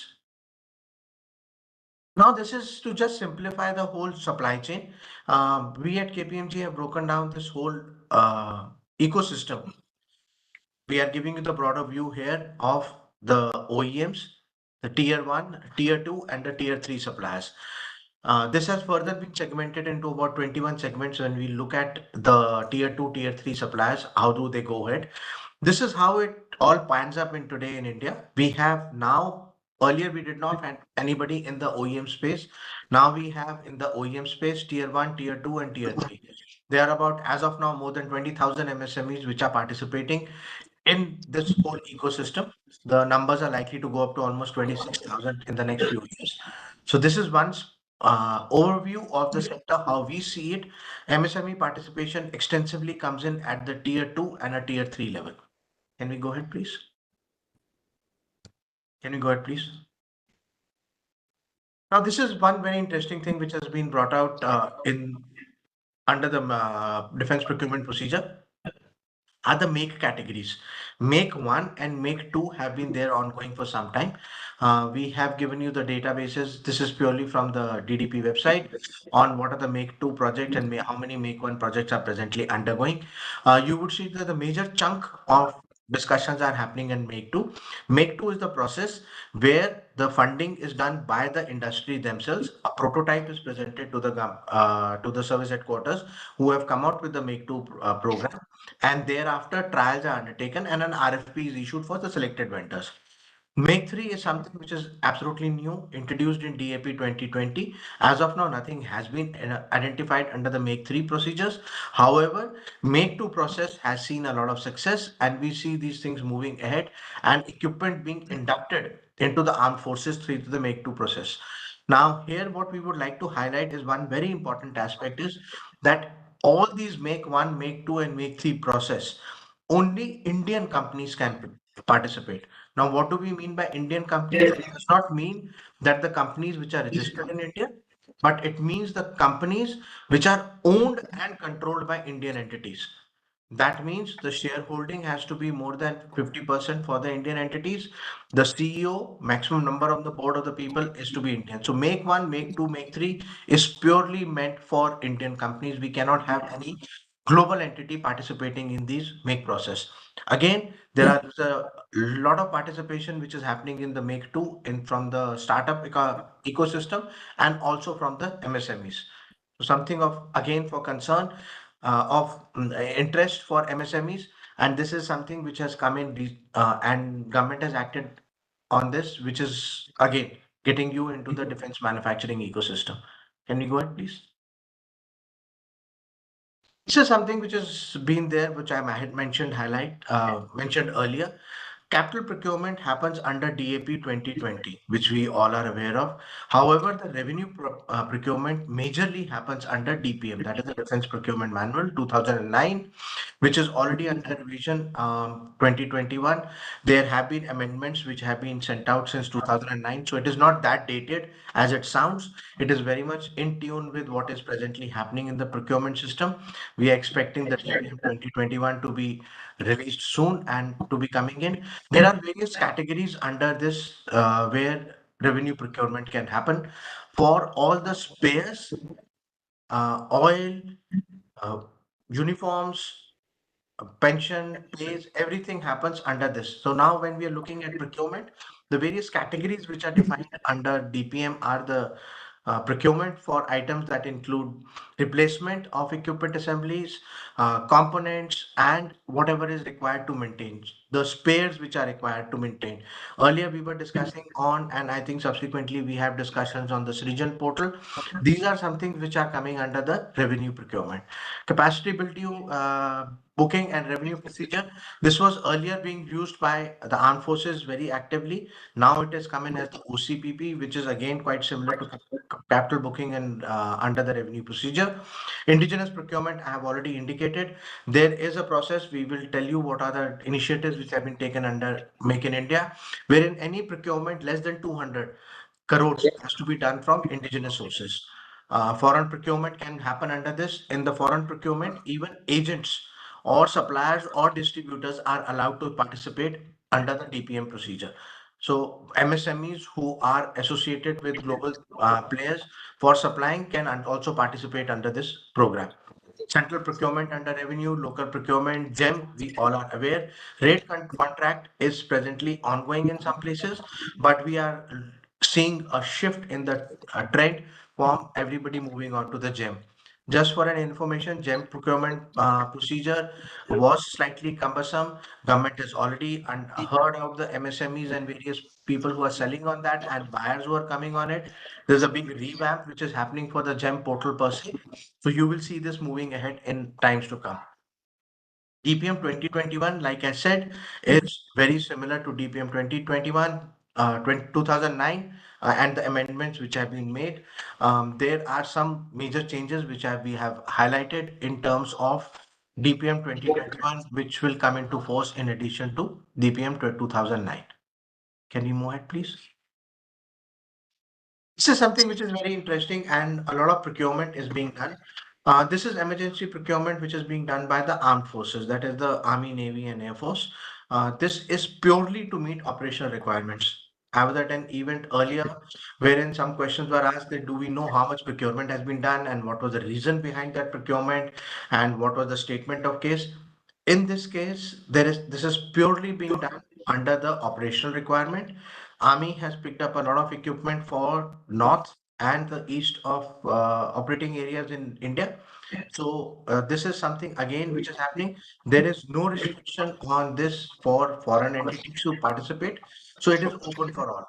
But what we have seen recently is that a lot of Indian companies have participated in this process and have also supplied equipment to the three armed forces. Can we go ahead, please?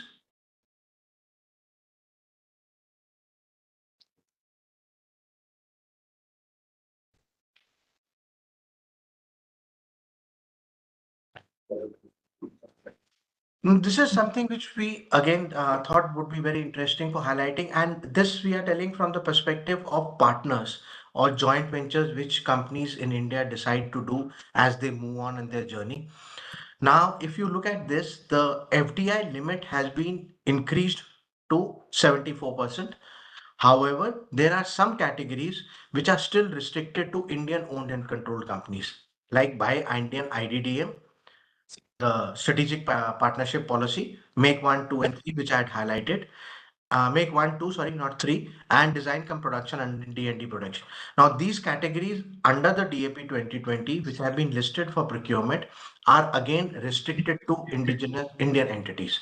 So if you are participating in this, then you need to be an Indian entity. However, if you are participating in an Buy Indian program, a smaller tier 2, tier 3, tier 4 supplier in India can get into partnership with a foreign OEM and participate in that with the foreign OEM holding the majority stake.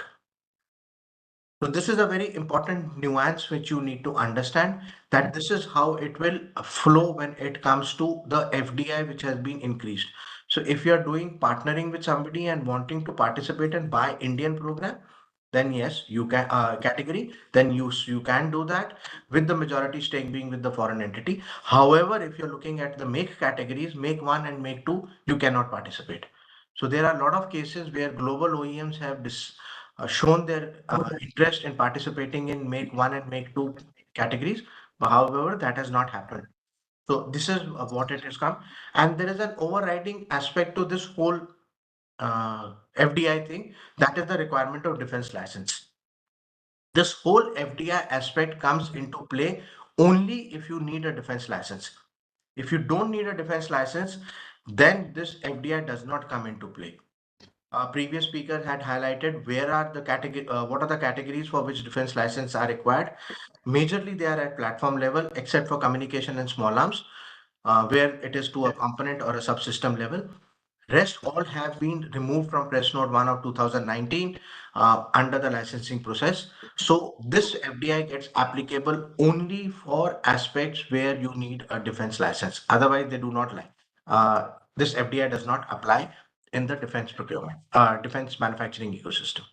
Can we go ahead, please?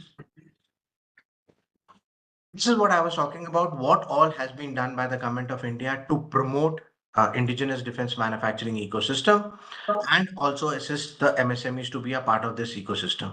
2 defense corridors have been set up, Tamil Nadu and Uttar Pradesh. We are proud to say that we are associated with both the corridors as a consultant. We have a team sitting there. Investments are coming in. A lot of interest has been shown not only by Indian but global OEMs, and defense industrial corridors are catching spree with people who are looking to do the production. Complete ecosystem is coming out. Positive indigenization lists have been introduced. 509 of these items have already been included in it. We assume that this list is going to go up in times to come because capability is being produced in India. This is likely to be between 800 to 900 items in times to come. A lot of emphasis is being given towards IDX, TDF for supporting the innovation support system, defense manufacturing ecosystem. What we would like to highlight is that there is a lot of banking sector interest now, which is coming in because of IDEX and TDF. We are in discussions with some bank. I think SIDBI is also a speaker where they will highlight the product which they have come out specifically for the A&D sector.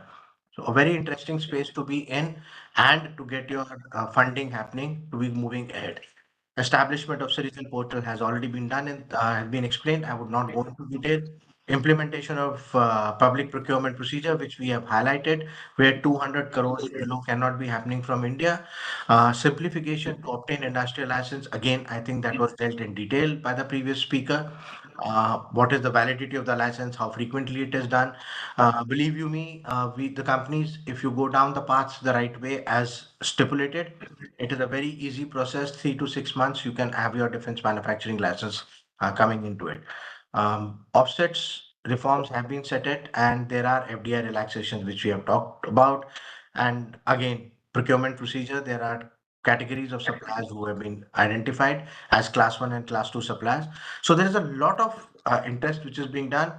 The 2047 vision, which is being defined for the defense procurement, uh, indicates that this is a public statement which was made by the group of secretaries who were looking at the India vision, that 25% of the GDP is likely to come from the defense manufacturing ecosystem. So that is with that vision, the government is moving ahead that with a 30 trillion economy for 2047, 25% is going to be coming from defense manufacturing. A big space to be in. and a lot of work being done by the government to take it forward. Can we go ahead, please? This is what we had indicated earlier.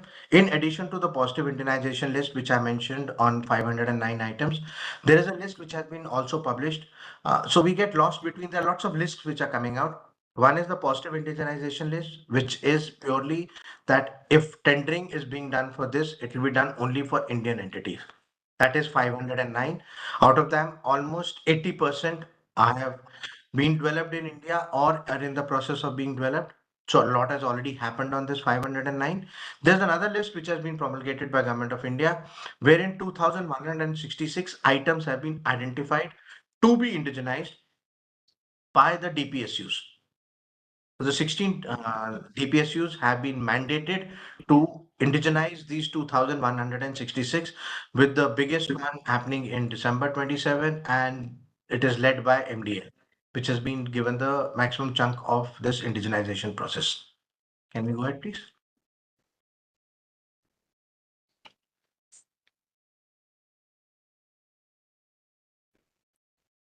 With that, I think, yes, that we have finished. Thank you very much. Sanjeev, I'm not sure if we have any question answer, but more than happy to address any queries. My contact details are given here. Please feel free to connect if there is anything required. Thank you very much.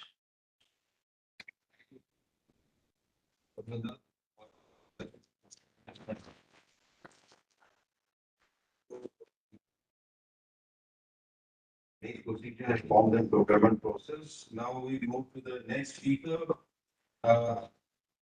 We have a talk by in SK Sarpute, DDE and Department of Defense, Ministry of Defense. He will delivering a talk on opportunities in special portal and organization process for defense universities and startup. What do you say to them? Thank you very much. Very good afternoon to all of you. I hope I am audible. Yes.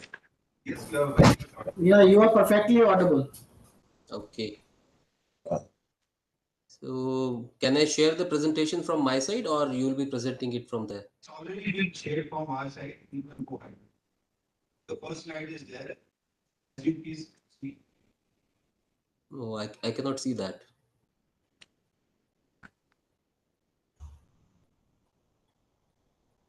Is there any issue with the connectivity? I can see the. Can you see the first slide of yours? No, not yet. IT team, can I request to solve this?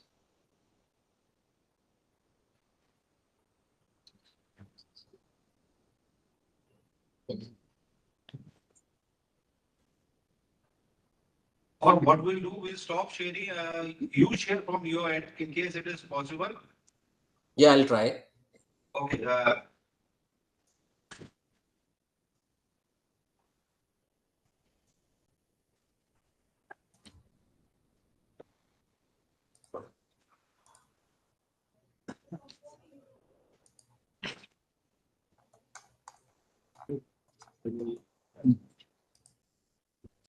Kindly let me know if my screen is visible to you. Yeah, it's very much visible. Please go ahead. Okay, thank you. Can you really to the slide for you? Okay, thank you for having me to speak on this issue. I believe that in this MSME conclave, a lot of MSMEs would be wanting to know what are the opportunities available for them in the overall indigenization drive of the Government of India. So I'm giving a small presentation on how we can get this opportunity or obtain this opportunity through Srijan portal. So as you all know, after clarion call by our Government of India on Atmanirbhar Bharat and Make in India, a lot of policy initiatives have been taken by this government, which some of which have been mentioned by my previous speaker, Mr. Nanda. I would like to mention here that for indigenization of components and spares, a policy for indigenization was notified by government in 2019. and its main objective was to create an ecosystem for mainly for MSMEs to have these items which are being presently imported by defense public sector units indigenized. The main features of the policy are that all DPSUs should be giving preference to indigenous components of sub-assemblies, and indigenization should result into cost saving. There was a need to have a consolidated approach, and for which a development of indigenization portal was considered necessary. Various government schemes should also incorporate the uh, provisions for development of technological capabilities. The need of IDEX challenges for prototype development was considered essential. Adoption of make-to process by DPSUs was highlighted. And in order to carry out all these objectives, all defense public sector undertakings, 16 of them, are having chief indigenization officers. Now let me come to this region portal. We are running late. I will try to complete this presentation as early as possible. So this region portal was launched in August 2020, and it has become a common indigenization portal for all defense PSUs as well as for service headquarters. So it is an online platform that shares information on what kind of imported items DPSUs are placing on the portal. It has become an interface between industry and DPSUs and has acted towards ease of doing business.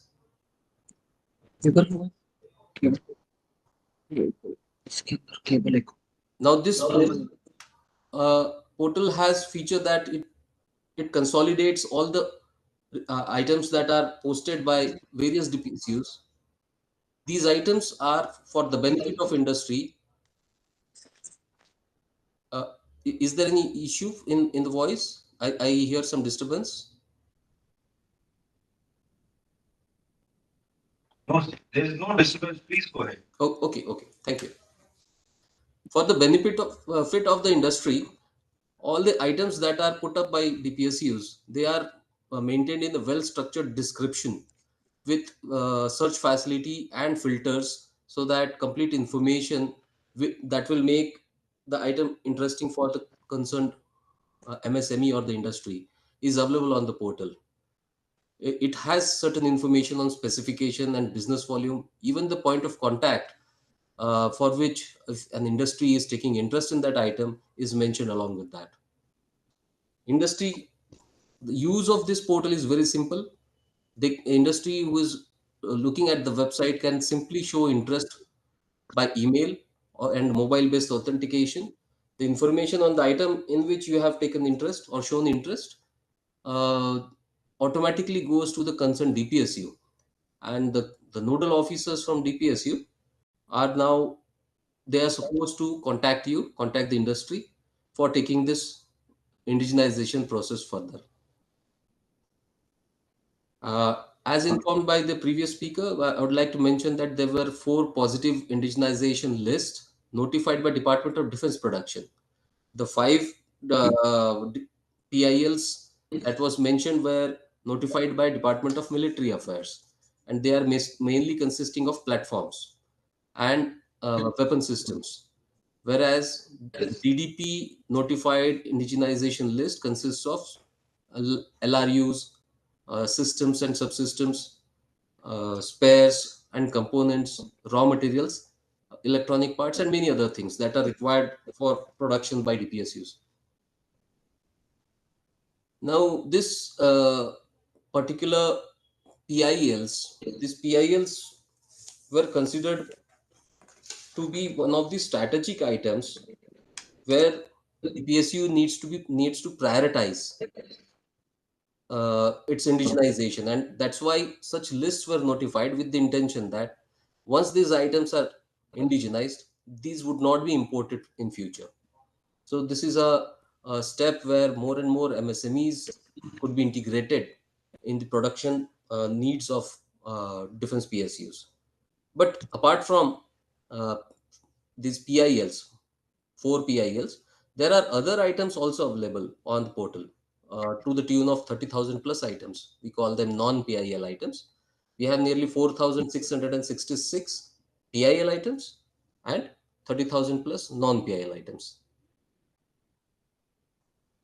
This might be of interest to the MSMEs, those who are attending this session. You can take a look at this slide. You'll see that a lot of mechanical components are there to the tune of, these are, I'm talking about the non-indigenized items. Many of them have been indigenized, but these are the non-indigenized items. Nearly 10,000 plus mechanical parts, components, spare parts, LRUs are available. You can see the breakup DPSU wise also. Similarly, the next highest is electronic items. Most of them semiconductor materials, difficult to indigenize, but still efforts are going on that. It is followed by electrical components and items, uh, raw materials, several chemicals and consumables, nearly 1,000 type of rubber items. So this much opportunity is very much available for people if they look at the portal, try to identify uh, their own domain and the items available in the list. Now, how do the items look? So this is the home page of the portal. You don't require any kind of login to see this. Here you will find that there are a lot of search and filter facilities on the left hand side, and there is a list of items that is appearing on the front page. Every item has a specific PRO number, and details of the items are available in the buttons given below. These items here itself, if an industry is interested in, say for example, the first item, which is bar and rods, they can add this item to the cart. The cart is on the top right of this page. You can go to cart and then show interest there. While showing interest, a simple system that is an OTP based authentication system is there. You will receive an OTP followed by confirmation is given to you that your interest has been forwarded to concerned DPSU. This is a very simple system, doesn't require you to participate with a user ID and passwords. Initially, if you are interested at later stage that you want to see more items, you want to have your own data of what you have, where you have shown interest, then you can create a user ID also. Now this is the position. Nearly 34,000 plus items valuing more than 1 lakh crore Indian rupees, with a positive indigenization list of 4,666 items, and non-PL items roughly around 29,693. Since this was launched in 2020, and efforts were on since 2-3 years behind this also, nearly 2,920 PIL items have already been indigenized. And in case of non-PIL items, out of 30,000, so 7,600 items are indigenized. The value of non-indigenized items, the indigenized value of non-PIL indigenized items is roughly around 3,600 crore Indian rupees, and value of total indigenized items is around 3,272 crore Indian rupees. So you can see, when all the DPSUs have come together and they have placed information on the portal, its overall business implication has tremendous potential now. Just to give some information on what was in first PIL, it consisted of 2851 items valuing around 1,500 crores and 2,800 crores. That is, if you add together, on major platforms like T-72 and T-90 helicopters, submarine destroyers. Mostly their LRU systems and subsystems were covered in this PIL. This first came on 27 December 21. Then again, in second PIL, the items pertain to tank platforms, armored recovery vehicles, 155 smart ammunitions, frigates and destroyers, valuing total around 2,091 crores. In third PIL, the total value was around 3,180 crores. Again, all major platforms were covered here, and their spare parts were considered in this. The fourth PL that came in 2023 mainly consists of platforms like fighter aircraft, ships, and submarines. Efforts are going on to continue with this list in future. Now, if you are interested, you can also check the portal dashboard, where apart from items and their details, you can also get information on how many items are presently undergoing expression of interest, how many items are at RFP stage. So that may also help you to take decision on in taking interest in the items. This is the dashboard view. It shows in first international list there are how many EOIs are there. One can easily check this. Another view of dashboard. So lastly, I would like to summarize this, that out of 4,666 PIL items that are on Srijan portal, 1,746 items are still available for the industry. And for the other items that are non-PIL items, 22,093 items are still available for industry to participate. So my earnest request to all the associations, to the association present here, as well as the MSME partners that are attending this session, that please look into this portal. I'm sure this will definitely help all of us, both DPSU as well as MSMEs, in channelizing our energies in focused manner to get items indigenized and to reduce import dependency. That's all from my side. Thank you so much.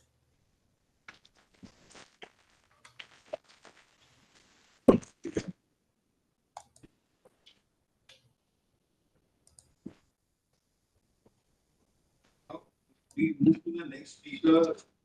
Next speaker is Mr. Krishna and Desh Pandey, director with a very active strategy. I request him to deliver talk on definition and industries policy by Maharashtra government.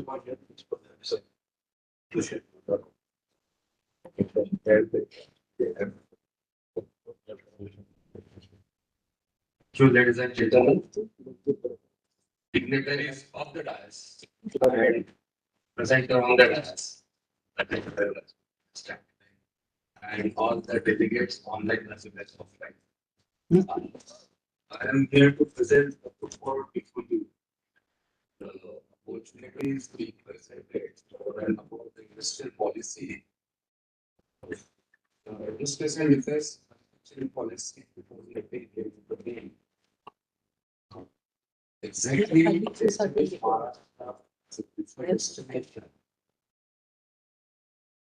Investment destination for domestic business and business. Was also done to promote indigenous, modernized, develop world-class skill manpower. With the model of ASAs, this vision was brought in force. Very wonderful. Our industrial policy, marketing knowledge, and being success. I before. We know Maharashtra has got three major ecosystems which are into aerospace and defense manufacturing. Pune is primarily the epicenter of the industrial development. It had happened due to the after post-independence in 70s, with the advent of Tata Motors. The industrial ecosystem formulated or spread over and the speed of the world.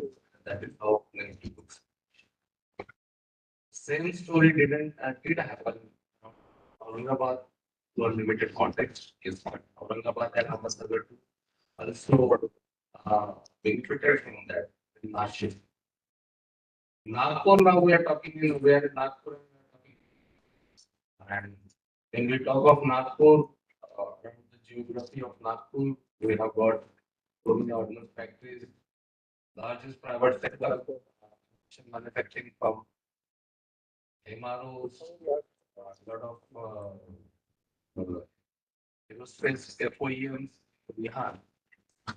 So nothing Bihar, we talked about the Bihar in the form of facility for last 15 years. All the infrastructure is there, but nothing is precisely with this purpose, this policy was brought in. The objective of the policy, as I had said, set out earlier, the vision is clear. And the objective mission about Maharashtra as aerospace and defense manufacturing to develop Maharashtra as a defense R&D and investment. That's the statement. Then to develop Maharashtra as an export hub for aerospace and defense. Develop industrial skill manpower and for the aerospace and defense sector. To promote Maharashtra as globally recognized. The policy objectives are to attract investment of $3 in next 5 years. To develop world class skill manpower in collaboration with the industry stakeholders. To create 1 lakh employment opportunities in the next 5 years. Promote the of indigenous advanced and special technology. Promote defense excellence to combat global. And the strategy spelled out is very different from earlier. At first time, the anchor units are given the mandate to extend their vendor base, utilize their to harness their designing and product development capabilities for the development of MSMEs. So the mandate was to units. Other industry cluster policies trying to take off as well. In country, I had experience the government of the screen that, but more and more public-private partnership is the key to forming the cluster. Unless there is a strong and industrial anchor, no cluster movement and corporate.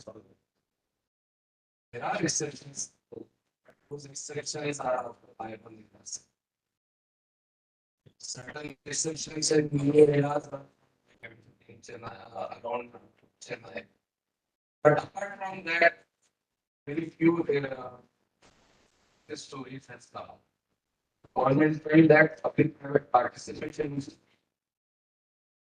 Nagpur having Yantra India Limited, the manufacturing of halls made of aluminum can play a very pivotal, as well as in Mihan itself.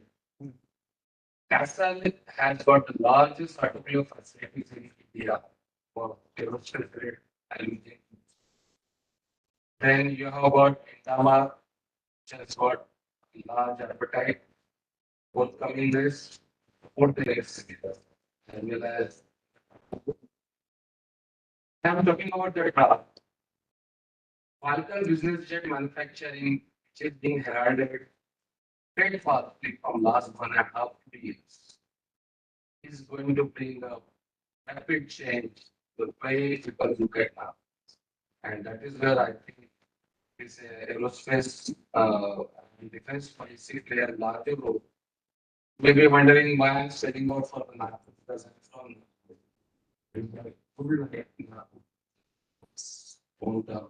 to harness the strain. So the anchor units can play the anchor units are being mounted and second, as I mentioned you, Nagpur MRO, government boards, strategic location and existing MRO facility at Nagpur. So government gave the GST incentives at par with really at par with the Tehran. Nagpur had a disadvantage of competing with as far as the aerospace industry is concerned, MRO for Hyderabad. Telangana being the state had certain privileges, tax exemptions. The government of Maharashtra felt that even though good infrastructure is developed here, why companies are reluctant to come here just because we lack that competitive advantage in terms of cost. The cost level was uh, the benefits was leveraged through the incentivization on the services and as well as for the parts component for the components being used in the income. Thereafter, the government felt that unless we have a skilled manpower available for around food, no industry would like to set up their shop here. So the industries to come forward. They so allow the industrial associations to participate, to join with the industrial gatherings, to create a common facilitation setup for the development of the industries, to make them available continuous technology tools for designing and developing and prototype. Then again, government felt that certification and validation is where the MSME needs most of the support. So with the industrial associations playing the role of a catalyst, the anchor units they can also establish certification and validation facilities. Of course, you know, all the engineering ideas and other vocational training institutes. So government felt that by aligning them with the anchor units, the mega and industrial center units, there could be gaps could be bridged and the development can happen. So the main thrust was on MSME. Apart from the existing packaging incentives, MSMEs are allowed to capitalize the development cost, existing facility cost. Capex was capped to 50. Minimum 50 crores. How many years have been starting of this policy? The upcoming policy, which will be presented in the next month, 24, which have more additional features, or positive subsidies on electricity tariff, which is very for most of the industries in this region.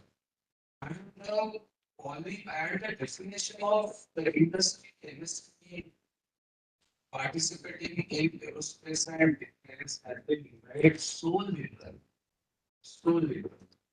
that mere certificate LOI from an anchor will allow to get more incentives. So I expect more and more MSMEs to get aware and to IT portal to have the benefits. So from this new policy which is going to come up, so in fact it is allowed in the business. SCZ which has come up in Nagpur. So cutting edge machines to the fancy facilities. So a new business vertical can come up from SCZ, which government wants to promote. Of making this technology tools available to the MSMEs and the companies settled in MSME, in SCZ can in those machines. Unless they were not allowed to import those machines, they were allowed to import those machines on this first phase. Now they can use it as a stocking trade. So that whenever the need is there, they can get it. Interested MSMEs or the industrial partner. So this kind of an state first initiatives, I think pretty sure will bring Maharashtra as a preferred destination in aerospace and defense. We at Vedic are getting 30 crores from government of Maharashtra. Already the final DPR has been approved. The SPV is on the verge of finalization. Through that, at this ordnance factory estate, we are going to create a virtual validation center on CATV6 platform, supported by Siemens into industrial hardware, which will enable the MSMEs to to handhold their efforts to develop the prototypes and product development, as well as virtually validate their products. So that virtual validation process can augment and help to become more competitive, because the product development can happen from traditionally 1.5 years to 2 years for any mechanical product, to 3 to 6 months in such a short span of time. And I'm pretty sure the industry is forthcoming, and the support we are getting from Yantra India Limited to set up this facility is phenomenal. More and more industrial partnerships are coming. Mahindra and Mahindra has signed memorandum of agreement with us to train their 5,000 technicians in the next 3 years on the electrical tractors platform as well as their existing platforms, and into AI-enabled farm equipments. So we will be setting up within 3 to 6 months this facility in the ordnance factory states only. That kind of a partnerships, I think, is needed. And I'm hopeful the Center of Excellence, which is being coming up in this facility, will come true to the vision of our late visionary leadership, Lieutenant General Ravindra Thodge, who during his stint as a Master General of Ordnance felt that Nagpur needs a public-private partnership proposition to create this kind of an ecosystem. And now it is being aptly supported by our mentors, Lieutenant Ravindra Khandare, who is a principal military advisor to MOD, as well as Satyanarayan Jinwal, who has generously contributed to our proposition. Then we have Dilip Burnale sir, who is our backbone for this development. And I'm pretty sure we will come true to the expectations of this of the industrial diaspora around Nagpur. The more and more partnerships and congregations which are being organized under the aegis of Ministry of Defence and Department of Defence Production are the right step. I feel so. Listening to it. Thank you.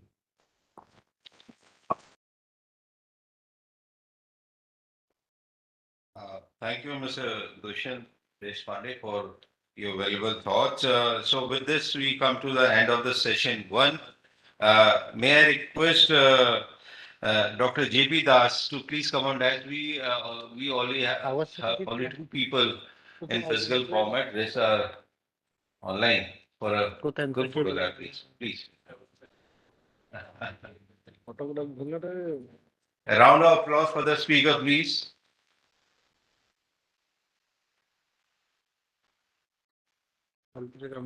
Thank you very much. So, ladies and gentlemen, we move to the next and the last session.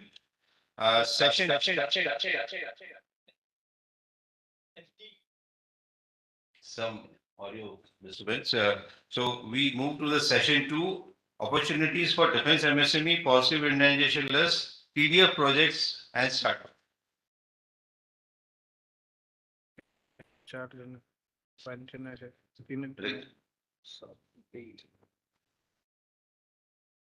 Can I request volunteers to stand a line? Yeah.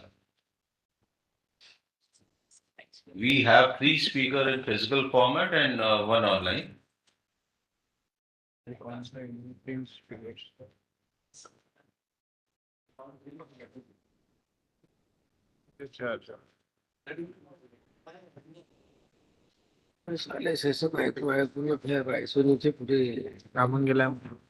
So,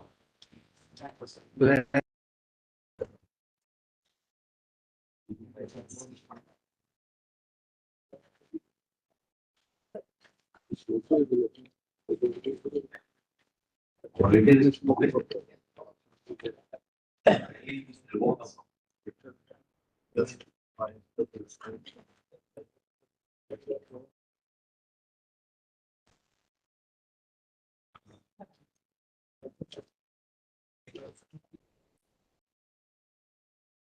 ladies and gentlemen, we move to the session 2.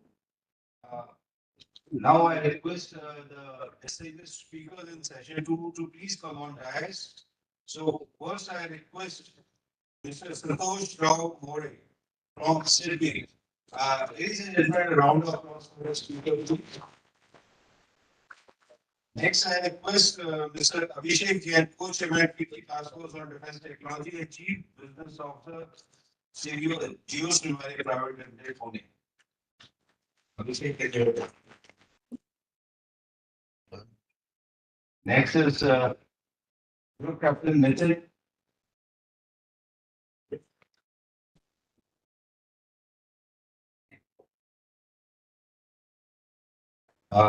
So we have online speaker coming on. Daily dreams. Additional Director, Technological Development Fund, DRDO Headquarters. Mr. Arjun, please acknowledge yourself. Are you there? इथे नाही आहे इथे काहीच नाही Yes, Colonel Sanjeev Punia, I am here. ते sound system आपल्या हाती नाही आहे Yes. ते video mix Now I request Group Captain Nitin, Command Indigenization Officer Headquarters, Ministry Command, Maintenance Command, Indian Air Force, Nagpur. Please come on. White टाका ना फक्त I request Mr. Arjun kindly acknowledge your presence. थोडंसं camera इकडे घ्यायचं ना Yeah, Colonel Sanjeev Punia, I am here. I hope I am audible. So we start with the first speaker. We have a very knowledgeable subject matter expert, Group Captain Nitin from Command Indigenization. He is Command Indigenization Officer, Headquarters Maintenance Command. A word about the speaker. Group Captain Nitin was commissioned in April 1992 in the Aeronautical Engineering Electronics branch and has extensive field experience of MiG-23, MiG-27, MiG-29 and Su-30 Mark 1 aircraft along with the Scout Tenors Headquarters Maintenance Command. The officer has held various appointments in his career, including Joint Director, Ops Early Warning, Chief Quality Assurance Officer, Group Captain Indigenization, presently the present appointment. At present, Group Captain Nitin is coordinating the appointment of Command Indigenization Officer at Headquarters Maintenance Command and progressing all indigenization related projects under revenue budget. So with this, I request Group Captain Nitin for a talk on indigenization opportunity by Indian Air Force for the industry. Over to you.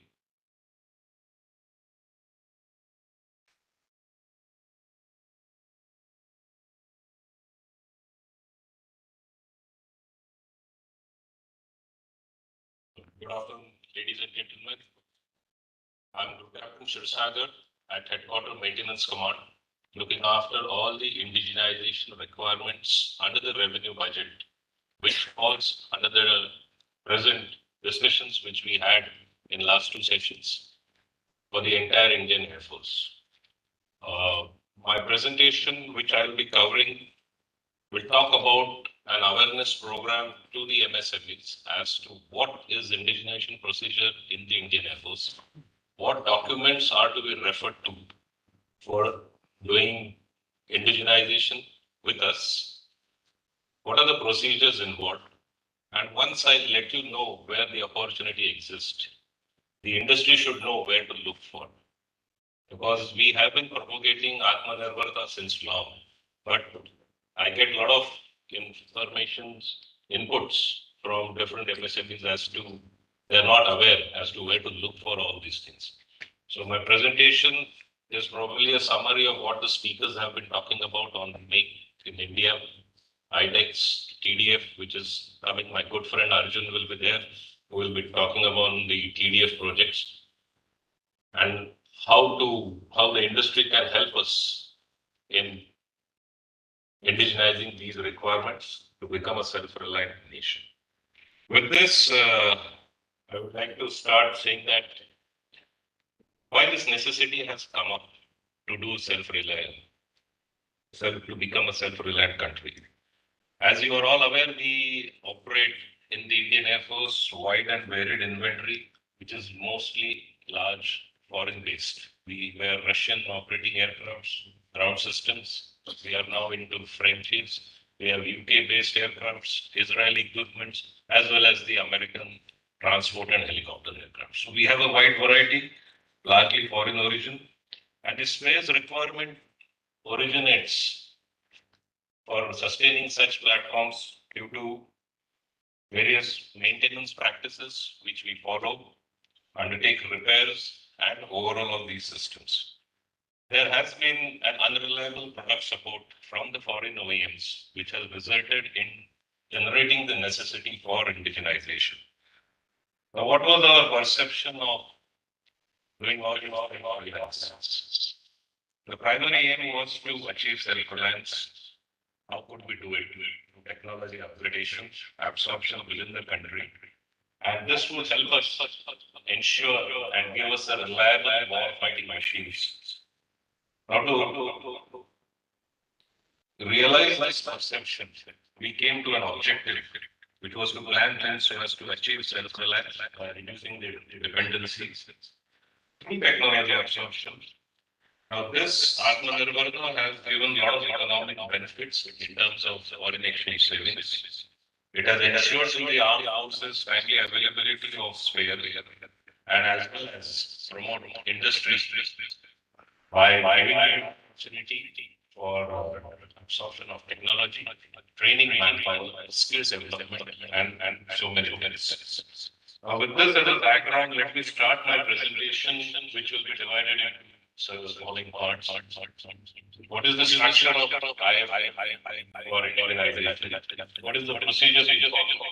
Where all industries should look for? Where they should explore for meeting the indigenization requirements? What are the opportunities and conclude the presentation with the BNB. Now, in last 2-3 minutes, I have been covering what Air Force has been doing or being self-reliant. Now, everybody is aware. Everybody is aware that post breakdown of USSR somewhere in 1995, Indian Air Force got a knee-jerk inputs that we need to be self-reliant because at that point of time, the major inventory of the Indian Air Force was Russian origin. To sustain those fleets, we ventured into the domain of indigenization way back. So we are 3 decades old into indigenization as far as the Air Force is concerned. This had been a key result area for the Air Force. Now, we have to grow in small steps. So initial focus was on low technology, but fast moving spares. Now, you know, the aircraft and system require a lot of small things. It could be a split pin, washer, nut, bolt, sealing rings, anything. We term it as a low technology, but they are fast moving. And just for the information of the house, we may say that a split pin is a small thing to be made, but just understand that a small split pin or a nut or a bolt can put an aircraft worth 500 crores on ground just for a want of small spare. So that is the importance of being self-reliant, even if it is a low technology item. As we gained experience, we graduated from low technology items to LRUs and subsystems, line replaceable units as you call it. As on date, we have indigenized more than 70,000 items in this category, starting from low technology to the most advanced or complex spares. We have more than 800 registered vendor with us whom we have been doing business so till date. Now to promote this indigenization, because in-house we have our own limitations, we do undertake regular industry outreach programs where we project IF requirements. As you are aware, we recently had the Advantage Vidarbha Conclave where we did put up our indigenization requirements as a part of an indigenization stall. And to achieve this aim, we have been signing MOUs. As I can recall, 23 MOUs have been signed with various academia, CSIR labs, industry partners. These are mainly in the field of research and development, automation, development of technology, or technology demonstrative projects. So as it can be seen from the slide that IF has taken a significant strides towards achieving self-reliance in defense manufacturing through industry. Now to achieve this is the IF organization structure at 3 levels. The apex body is the at Air Headquarters. It's by Directorate of Indigenization headed by an Air Commodore. Their primary role is to make governing policies, understand the policies given by government, dovetail into the policies which the Air Force can implement. Then comes the maintenance command at Nagpur, where I am officiating as the command indigenation officer. I am an interlink or a conduit between the policy making body and the executing bodies, which are nothing but the base repair depots or the nodal technologies cells, which are spread all across the length and the breadth of the country. We have 13 base repair depots who primarily undertake all the who primarily function as the executing bodies to undertake these indigenization tasks. Just to touch upon what Air Force has created called as the Nodal Technology Center. This is basically aimed to create a collegium of academia, research lab and industries. And these NTCs undertake various projects under the categories like obsolescence mitigation, reliability improvement, reclamation, repair, enhancement of operational and training capabilities, as well as the life enhancement projects. A total of 11 NTCs have been operational in Indian Air Force, and till date, after their formation, 250 plus projects have been successfully completed, and more than 200 are presently ongoing and are at various stages of development. Now, a general thought process which comes to the mind when I speak to the industry, there are two thoughts which come to the industry minds. One is manufacturing, because majority of the MSME I find have machines. They are capable to reproduce the items if I give them a drawing or something.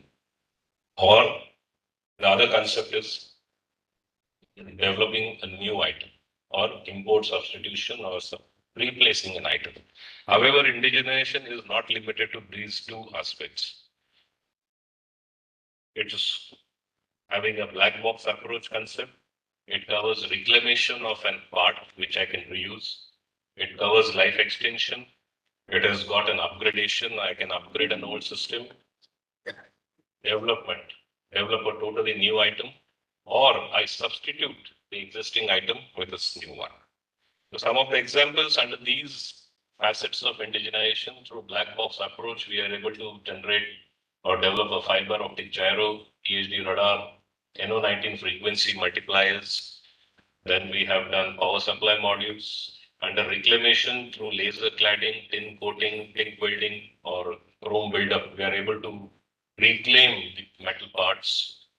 Life extension studies have been in vogue since long, because you all know that MiG-21, which is a workhorse of Air Force a few years back, has been flying for more than 50 years. It is only possible through doing life extension studies.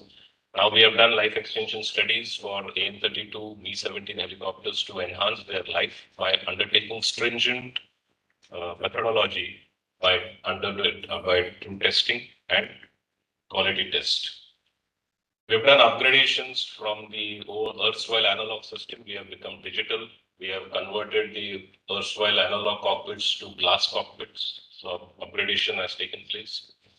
We are developing certain categories of items that include tires and tubes, batteries, composite panel, multifunction displays. Tire and tubes was also brought out in the positive indigenization list.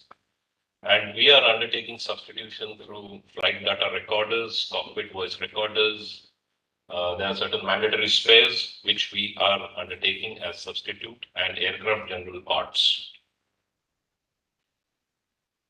Now we have talked enough about the procedures, but have we really achieved it in past? So I am highlighting which Air Force has been successfully able to develop the industry partners. These include regulators, universal Home power units, midlife, helicopter upgrades, real-time aircraft tracking systems, radar reflecting fighters, drop-in LED lights for aircraft. And we have developed something called as a surface-to-air missile assured retaliation, unified mission computers, then drone detection system. It includes jamming as well as also. We have developed universal tool arms and pilot rescue credits. There is a philosophy which is going on in the Air Force is universal ID, because the ground equipment is one size fits all.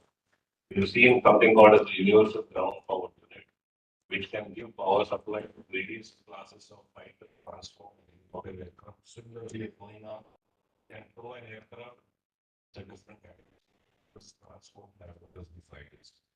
Because we are dispersed all across the country, every time moving such ground assets, very costly, and their reliability also goes up. So universalization has helped us. There are a number of projects which are under progress under the same universalization multifunction, like servicing trolley, with units, universal hydraulic trolley, as well as power side loading. Earlier, Air Force has set up a manufacturing facility at one of its bases, and we have successfully developed and reprinted all the 300 parts. So, similar, the agency which is giving us the certification and the quality assurance guidelines, commissioned and how to go about for manufacturing of additive manufacturing parts. The efforts by the Indian Air Force in the past have been appreciated. We do acknowledge the efforts by the Indian Air Force personnel by giving an appreciation it's signed by the Prime Minister of India and a cash prize. So every year we do demonstrate and give an incentive to the effort for indigenization. Now let's look into the procedural document and the agency for this. The basic process starts with collection of samples. First, we identify an item and first we do get imported. So I have a list of around 30,000 items importing, which includes mechanical, electromechanics, electronics, avionics, rubber, pipelines, the general you name it. Yeah, I have a list which I can share with you. Only thing is the perseverance and patience is what is required to develop what I can say. So we do float an expression of interest at the beginning to identify a competitive industry who can help us in developing that item. We do collection of samples and specification to be determined material specs. Then in consultation with the agencies, that is for Semilab and our BGQ, which I will cover shortly, we do make the qualification test plan or the acceptance test plan, which the item has to undergo as part of its prototype testing. Once this is over, we issue an RFP after approval of our financial advisors. Response of RFP is evaluated. There is a place where the people can respond to the tenders, and we do capacity assessment of new or unregistered vendors also, so as to ensure that the firm has the capabilities to develop and support Indian Air Force in long run to come. Once we get the prototypes, we carry out testing on our own platforms with the advice of the approved authorities. And once the prototype is certified successful, we issue a certificate. In Indian Air Force partners, we call it the local certification, whereas as far as the agencies are concerned, we call it the letter of type approval or type approval.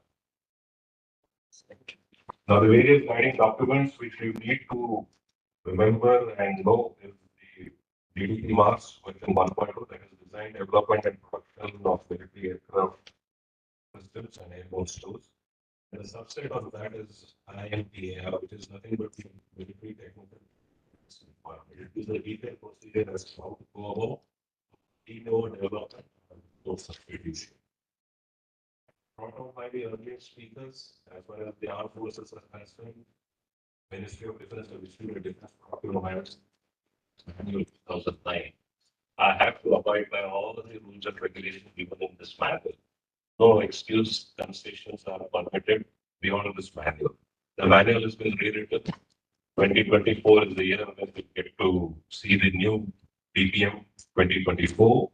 This DPM has been in consultation with all the armed forces and the industry partners and brought out by CAP Mr. Furi in the beginning of his keynote address that government of this item was a lot of testing. The 500 was item testing was is. So just for the information of the house, all exposed development orders are divided into three parts. First part is the development cost, second part is the prototype cost, and if the prototype is successful and awarded with a certificate, we do give an initial order quantity as a motivation for successful development of that. My orders development orders are into three parts, and the L1 bidder is based on all three factors. It's not like a procurement, what an item, and I think it is divided into three parts. As brought out by the officer in his speech, the officer can say the clause, the change management clause has been included in the DPM to motivate the development entities. Because there are so many cases where successful development doesn't take, but a lot of time, energy, and money has been spent by the development agencies to reach a certain stage or a milestone. So people, industry would be compensated as per the milestone stage payments, even if the development is not successful. If it is successful, there will be an assured wherever the platforms are used, you can export it also. That kind of is also being given by the government. As far as the registration or assessment of any partner is concerned, Joint Service Guide 015 is the 5th edition. There's a guiding document for us where how to go about doing the capacity assessment, which includes the financial as well as the technical assessment of the firm who wants to register with us within Canada.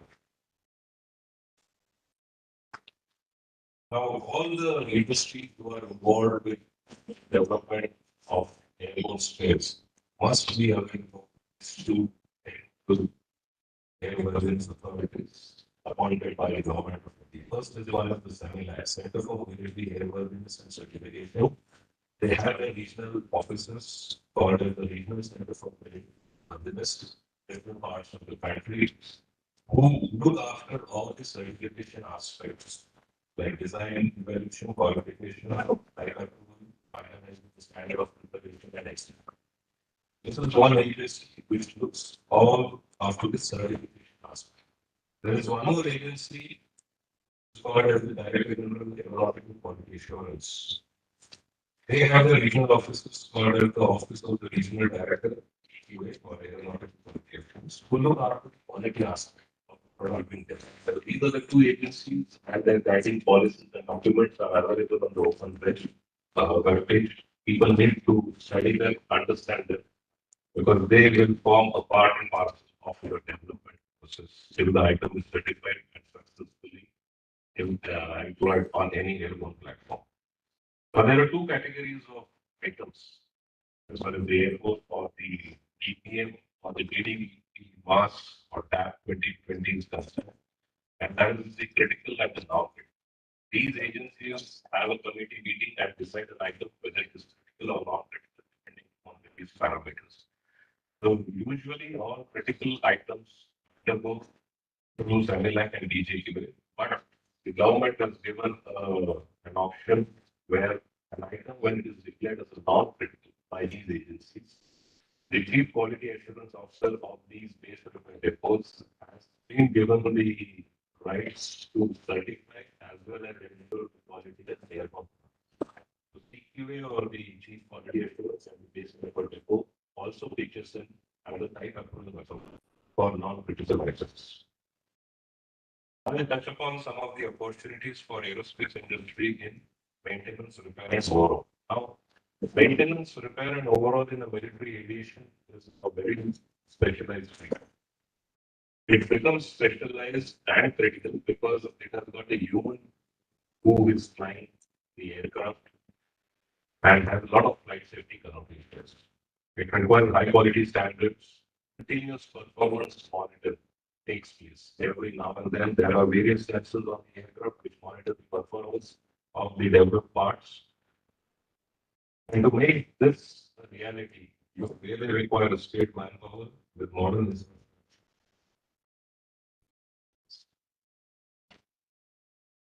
Coming to some of the opportunities which are available at DRD, what we have realized in the past is that the majority of civil and private industries in maintenance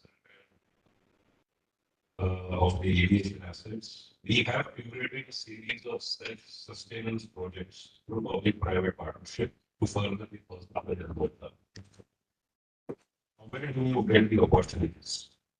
Aerospace indigenization in Indian Air Force is basically classified into three categories. One is the broad system level, subsystem level, and for the sustenance of the fleets and the systems what we operate. The broad system levels usually come from the long-term perspective plan. They are capital in nature and they are based on the aircraft qualitative requirements. New induction, as I can see, come under this category.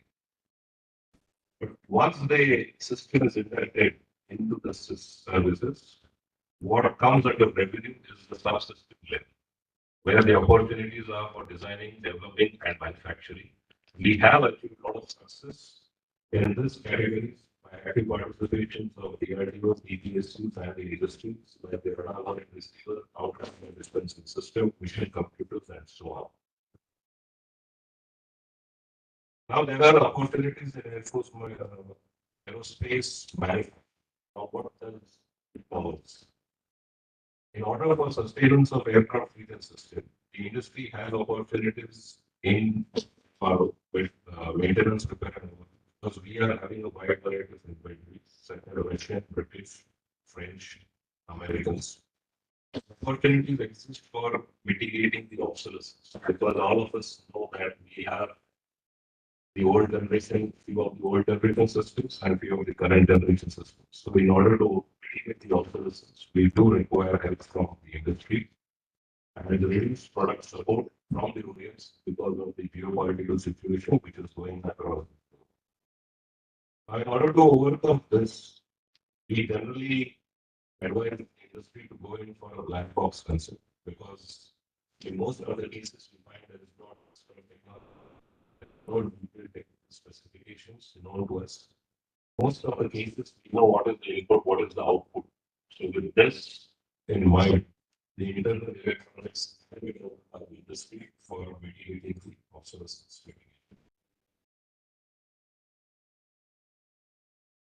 Opportunities do exist as far as the aircraft structure is concerned. The main part of the aircraft, where we have no technology, fast moving items, as I discussed earlier. We have opportunities in pipelines, bracket, canopies, windshield, the aircraft facilities, control surfaces, main and tail rotor blades for the helicopters, including 3D printed parts for the structure. The other category for where industry can pitch in is the avionics, where you can find the multifunction displays, line readjustable unit for various systems, flight control systems, simulators, power supplies, PCBs can be looked into. As far as the engine is concerned, we do know all of imports from industry on making compressors and turbine blades, bearings, seals. Even there are certain specific tools and consumables for operation of aero engine, which can be looked into by the industry. Opportunities do exist for development of two testers and ground support equipment. Aircraft the batteries that are already covered. You can look into the category part as a fuel, the oil, lubricants, coolants, filters. Another area that we are looking for inputs from industry. uh, bulbs, which used to be an issue, now we are getting converting them into the LED based things. What today's world is the industry 4.0, IoT of things and AI based. We are looking at based aircraft inspection also. This can be done by using drones or based using IR or day cameras. Inspection of compressor blades to bottom is also one of the things which we are looking. In order to reduce the timelines for development, the Air Force has embarked into a system called MOSA, that is Modular Open System Architecture. This scheme basically makes use of the certified hardware and software, which can be customized to meet my requirements. For example, an automatic test. With using the certified hardware and software and tweaking it to my requirements, considerably reduces the time for that is what we look into. There are success stories available in this field. This helps us in capability. This is yes, this is what we are looking for. All of this thing is of no use if you don't know where to look for.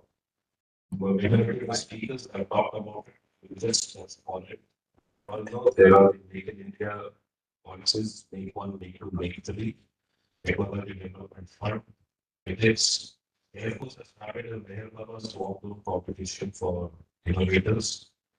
And all these indigenous requirements from the Air Force are hosted on IF website, indianairforce.nic.in, Vision portal, that is visionbefense.gov.in.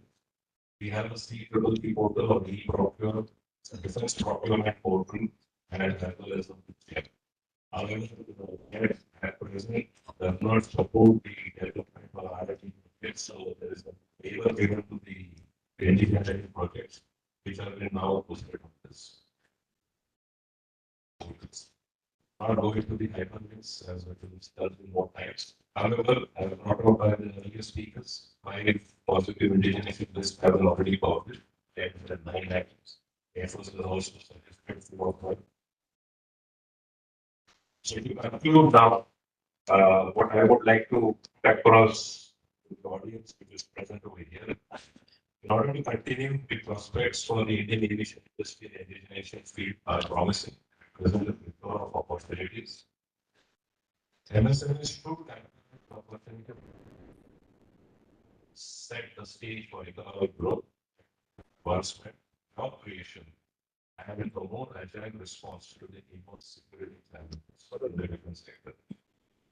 The motion we can embrace digitization, we should not only ensure resilience against external dependency on imports, but also foster a self-sufficient ecosystem. This will not only strengthen our defense capabilities, but put India on a world map as a player in the defense arena. Disruptive technology is the order of the day, and we should invest with an out-of-box innovations. And I'm sure the industry is capable of doing it. Moving forward, in indigenization involves a holistic approach which should encompass policies laid down by Government of India, various research and development capabilities, collaboration by industries through innovation and skill development. Now, we have been a front runner as far as the space program is concerned, but when it comes to the aviation industry, there seems to be a lag, and I urge the industry partners to close this gap between the space domain as well as the aviation sector. As the world moves forward, prioritizing and investing in India and digitization will be the key for shaping a sustainable and an empowered future.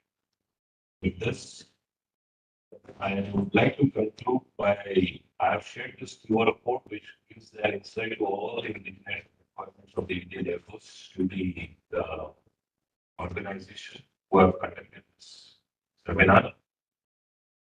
And my presentation with the support of Dr. APJ Abdul Kalam has some self-respect. Indigenous effort is the future and it is yours. With this, I conclude my presentation.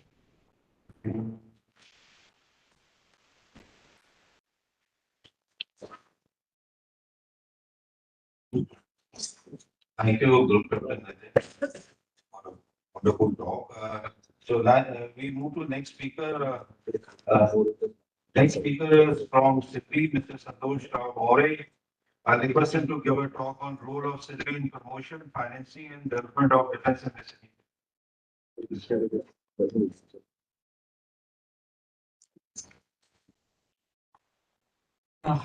Good evening, all the distinguished speakers, dignitaries of the dais and of the dais, my dear MSME friends, all the stakeholders here on the online and offline. So I'm happy to see known faces of the existing clients and industry association here. So I think all presentations overloaded हो गया होगा. So I will take only 2 minutes time, and my colleague Priyanka will run through the presentations specifically. So we'll not take more than 10 minutes. We'll try to complete it this earlier.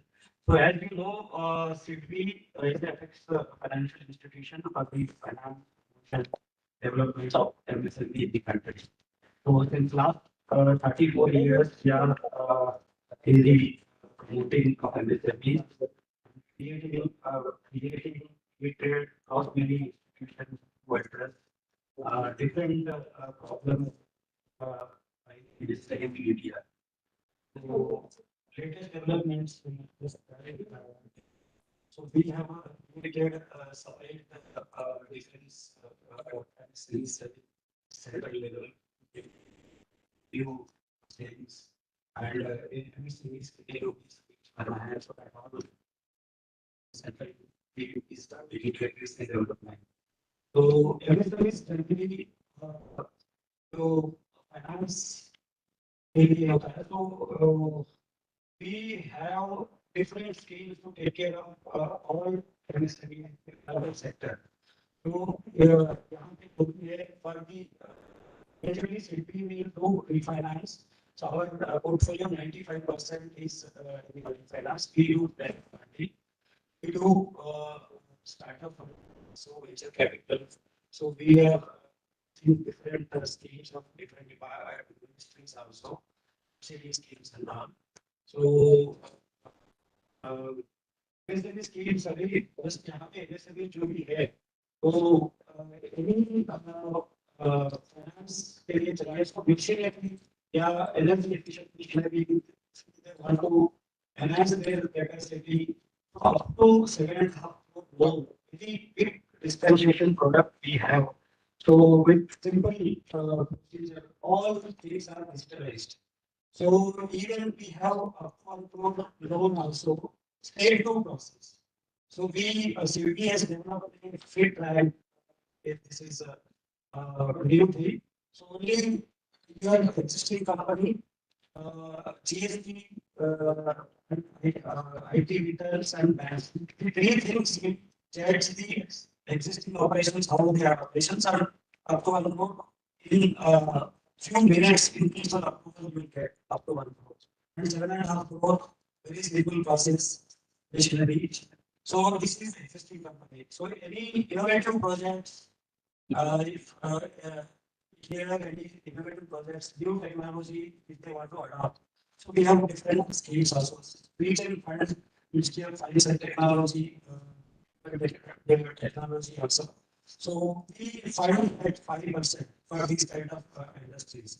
So even solar projects, new projects, it is even MSMEs nowadays, when it's a lot of problems they are facing in delaying their payments. They are supplying the materials, but the payments, the working capital, liquidity crunch they are facing. So for this, SIDBI has saved a lot of cost. We have done a discounting scheme in only few years. The trade platforms now is operationalized. We have first licensed trade platform. So all major large corporates, PSUs are registered there. So any MSME is supplying to them, they can discount. All the bankers are there, purchasers and MSMEs. So इसमें क्या होता है ना, very competitive interest rate will get and immediate payment if they are to once you discount it. So that is a good advantage. So with this, I just invite Priyanka to specifically she explain these schemes. Thank you. Evening all. So taking the deliberation forward, if you the schemes of savings for MSMEs for various requirements.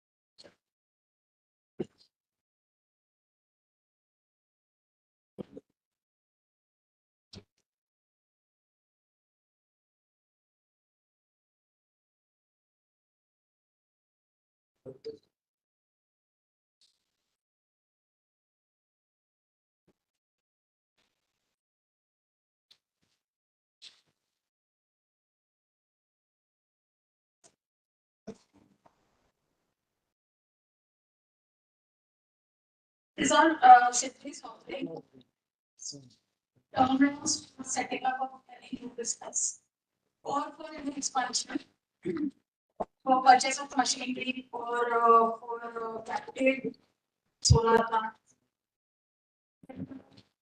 We also do offer working capital, normal working capital limits like any other bank. We also have PGs and LC facilities. So we have completely digitized process right from the inquiry stage. If you have inquiry for any kind of loan for capital, for setting up of new unit, anything, you can go through the cities portal or apply online for loan. The appraisal, even the legal documentation, is the stage of disbursement. Everything is completely digitized. So it is a very simple form of loan which SIDBI offers to MSMEs. As I already explained, we have special impetus in our defense sector. So we have a created separate cell. We have a credit card. The project finance and working capital will be elaborated for the slides. So these are the schemes of SIDBI. First is the express. Any MSME have loan requirement of up to 1 crore can apply online to SIDBI's portal for any CapEx requirement. And you can get the in-principle sanction for loan right away after submission of application. So for here, the only criteria is 2 years of vintage. Minimum 2 साल का vintage होना चाहिए और cash profit account. That is only the requirement. And to 1 crore, you can avail under this scheme. Likewise, we have CPS. Since SIDBI has also trust on promoting green energy, so if any MSME proposes to purchase any energy efficient equipment or say rooftop solar up to 1 crore, then up to 1 crore. So this is the same scheme like Express, but for energy efficient machines for loans up to 1 crore and having the same eligibility criteria, it should have been purchased in at least 2 years, minimum 2 years. Then we have free scheme wherein any MSME having the CapEx requirement for promotion of has any plans of procuring rooftop solar or say energy efficient machines, which has value more than say 100 lakh up to 7.5 crores. So you can avail this loan under 4 schemes, wherein again the same criteria 2 years of vintage is required. And the interest rates are repo linked. So these are the scheme offers very lucrative interest rates, ranging between 7.5 to 8.5 as a bank.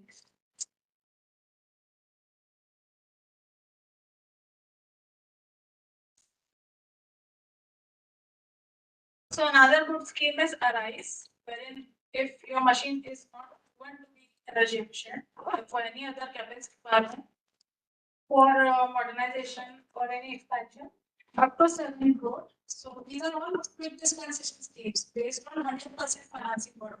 There are schemes also where we do 100% financing.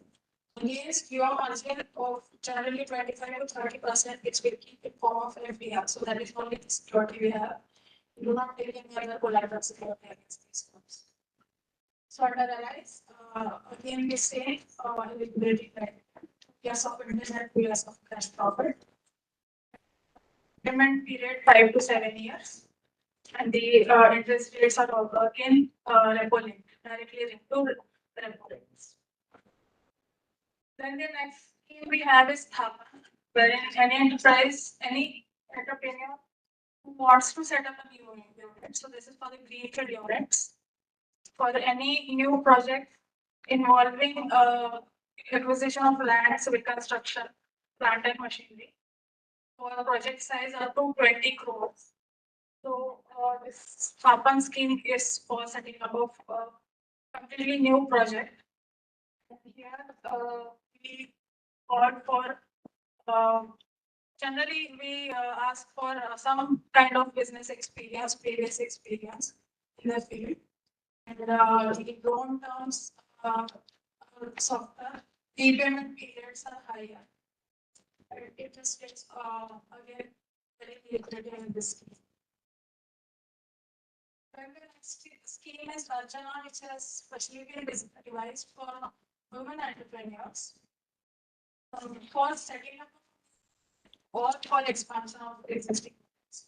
And here, from 25 lakhs can be offered. The only criteria is that it should have minimum 51% stake held by the woman entrepreneur. Also, we do offer various incentives under this scheme.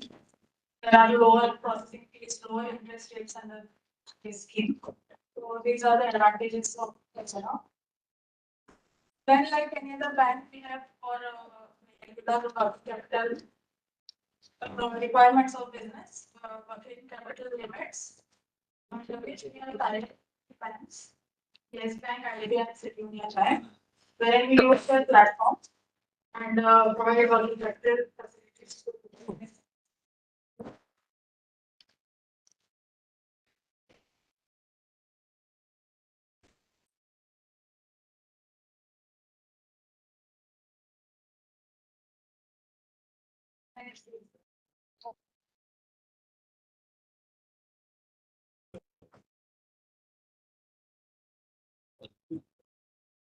Okay, so these are all schemes of City regarding subsidiaries. Santosh sir has already discussed. It's venture capital for startups. And Mudra, all of you must be knowing, is also subsidiary of City. Here, building businesses is our City construction company. We are CGMSC for providing collateral-free guarantee coverage. Now, online PhD concept, and this is also certification. So this is all about City. If you have any you can always visit us at our office located at rescue office near our base. Thank you.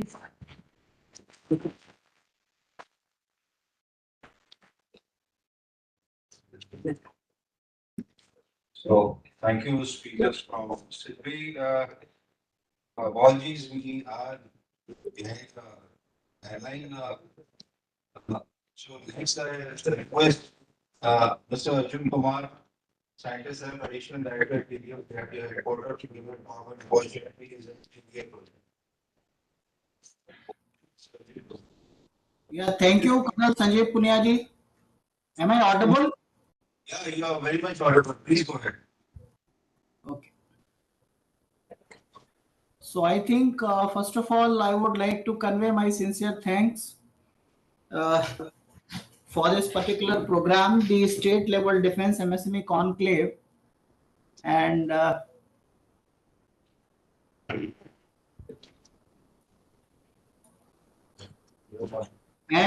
the opportunity given for TDF DRDO for putting insights of the TDF scheme here. And already I think a lot of discussions already held in the Atmanirbhar Abhiyan in the defense sector and the opportunity for the industries. I will just try to summarize few things here, specifically the TDF. As we know already, we are in the Atmanirbharta Abhiyan in whole of the defense, and we are having a lot of the avenues open for various industries, specifically the MSME and the startups. We have a various schemes which have already been highlighted by various delegates in the seminar, and we have the different the departments, the MODs, which are continuously putting a lot of efforts for the indigenization efforts through the Indian industries. And we have specifically the DRDO, where we have the TDF scheme, the Dare to Dream scheme, the DCPP model, or the Do you have any presentation? Yeah, I have shared my presentation. It is not shared. It's not see. Oh, can I people? Can you confirm it is shared? I think it is already shared from my side. So we have received 2 videos from you. Presentation we thought you will be sharing on your own. Yeah, presentation you can, we can continue. Videos you can display afterwards. Oh. Yeah. Presentation we are yet to receive. Yeah, now it is. Yeah. Okay. Please confirm once slides are changing. If you see now the Defense Ministry is also putting a lot of effort for this export also, and I believe it is high time till March 31st, 2023 we have a huge defense export value.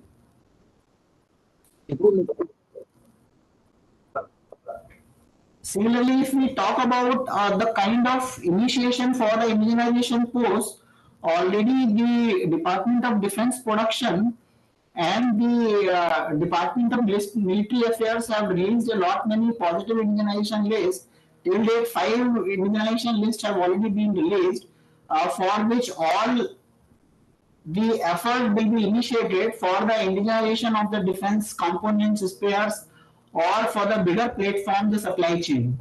And these things will come through the various avenues which the DRDO or the other MOD is pushing for this Atmanirbharta.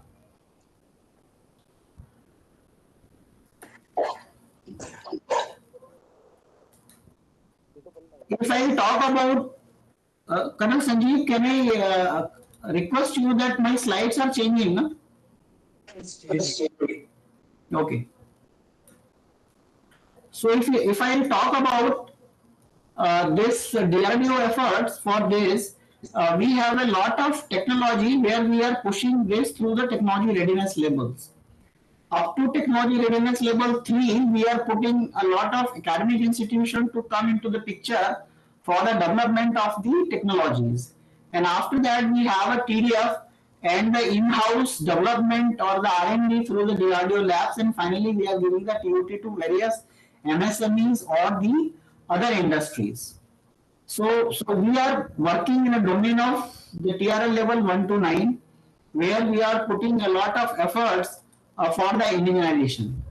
And continuous to this, we are opening, the DRDO is also opening a lot many center of excellences, which are called the Defense Industry and Academia Center of Excellences in different academic institutions.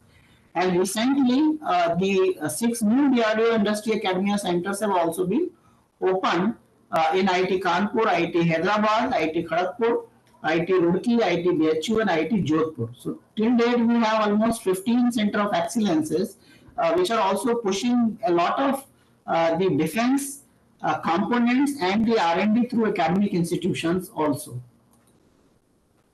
If I talk about the Technology Development Fund scheme, if you see the chronology, in the year 14-15, the scheme was announced, And finally in the year 2016, the scheme was approved by Honorable Raksha Mantri late Manoj Parrikar Saab.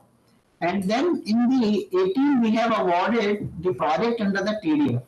And now we are in the year of 24, almost the start of the 6th years after the award of these projects. Till date, around 70 projects we have awarded to various industries and startups and MSMEs. And more than 30 technologies has already been in the stage of realization. And in the year 2022, the government has also given a big push that 25% defense R&D budget of MOD will be earmarked for the Indian private players and startups in academia. So covering for those aspects, the TDF is one of the important avenues through which these kind of a percentage funding may be given to the industries. So TDF is basically focusing on the upgradation, improvement or the further development in the existing products or the process applications, whatever the technologies the services are having with them. We are categorizing the technology, whether it's a futuristic technology or the import substitution or the indigenization. We are taking those projects under the TDF. But it is required that the technology should be beyond TRL level 3. So many projects already we are pursuing under the TDF, and many more are going to come. The TDF is basically operating through a web portal which is tdf.drdo.gov.in, and this web portal being for the maintenance quite some time. No new project have come, but now very soon it is going to start working. But the registration has already been started now. So any company can register on the web portal, and finally they can go for the registration of the company under the TDF web portal. The funding under the TDF is around 10 to 50 CR now, but large value project till date we have not launched, but we have received the A1 from the committees, and very soon the large value projects will be open on TDF web portal. So as a whole, the eligibility is the Indian industry must be owned and controlled by the resident Indian citizen with minimum 51% ownership, and the industry can have a collaboration with other industry and the academic institutions also. And now the developmental period has increased from 2 to 4 years.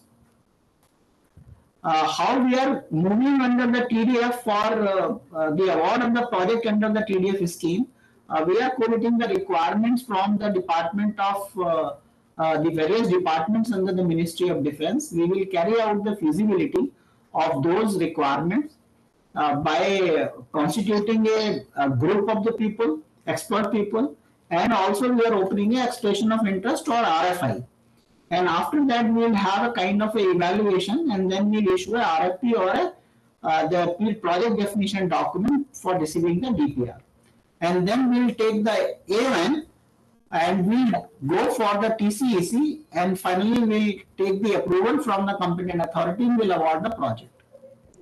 After that, the project will be executed by the industry under the mentorship of the DRDO team, and finally we will either achieve to a success, or we can call it not failure. It is still a success to some extent, but if it is looking that project is not going to the mandated task and activity, we can short close the project also. That is also the possibility. And finally, we will go for the administrative closure under the TDF scheme. Any industry, whenever they are putting any project to the TDF, the qualifying marks are the 60% marking. Those companies who will get the 60% will qualify under the TDF scheme, and they will have to submit a proposal where they should show that what kind of a configuration or the approach they are putting to meet the functionality or the requirement, what kind of a indigenous efforts they are going to put for making and design and development of that particular project, and what kind of a infrastructure already they are going to use it or they are already having with them. And then similarly, the fabrication and manufacturing capability, how they are going to put into this particular development, and what kind of a maintainability and life cycle support also they will provide once the technology is successfully developed. And commercial criteria are the least marks. So total out of 100, 60% is the qualification, and the companies will qualify under TDF.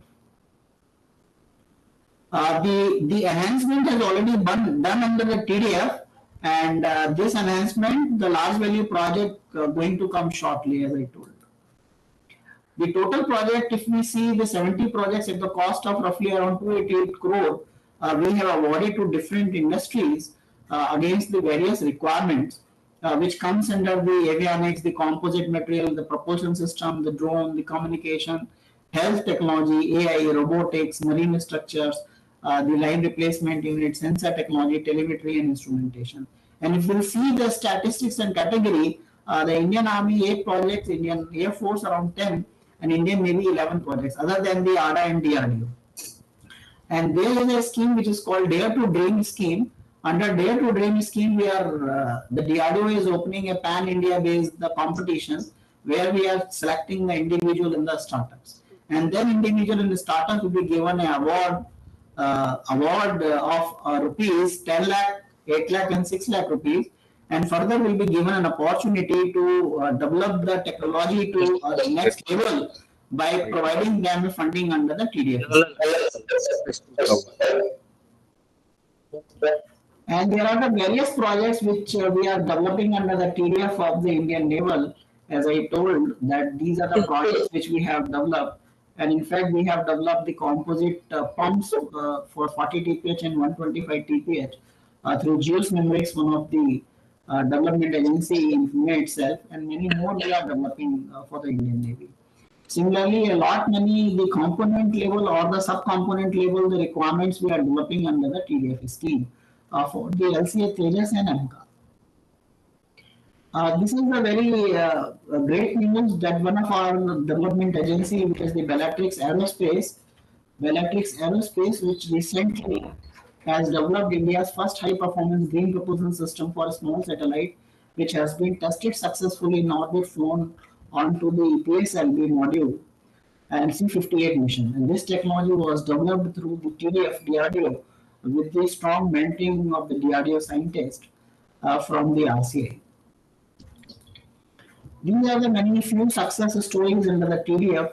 Already, the companies are doing a commercialization of the technologies and putting a lot of effort for bringing those technology into the market for getting the benefits.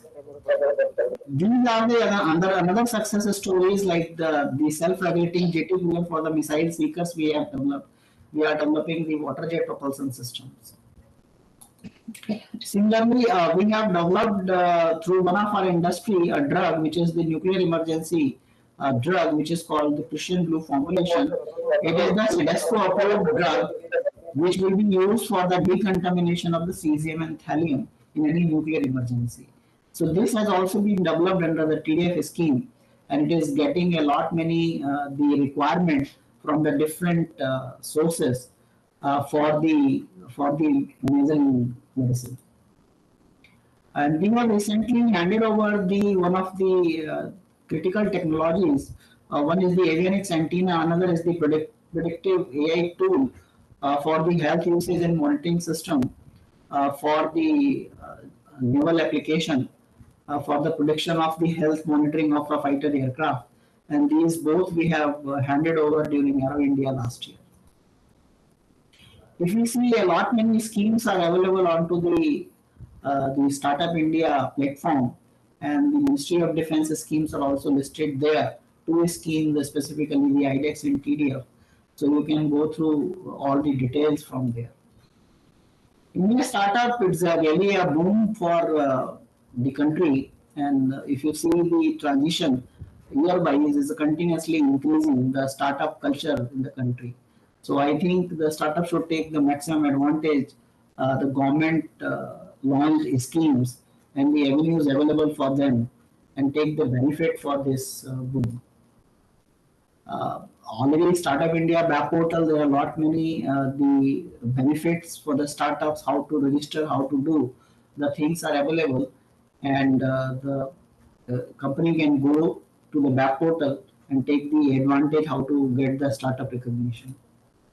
A lot many unicorns are also coming, and similarly these unicorns were there in the commercial or the civil sector, but slowly the unicorns are also coming in the defense startup culture. So that is also a change, slowly it is coming. not many the outreach or the seminar webinar we are participating for getting the maximum outreach to the people for the TDF, and I would be very thankful to the organization like FICCI, the CIA, the SIDM, those who are continuously giving opportunity for the better outreach of the government launched scheme. So continuously, the startup culture or MSME family as a TDF family is increasing. A lot many industries already are there on board, around 70, and many more are going to come once we allocate the projects to them. So this is a small team at the DRDO headquarters who is executing this TDF scheme. Anybody who is visiting to Delhi, they may come and meet us if they want any more information about the TDF scheme.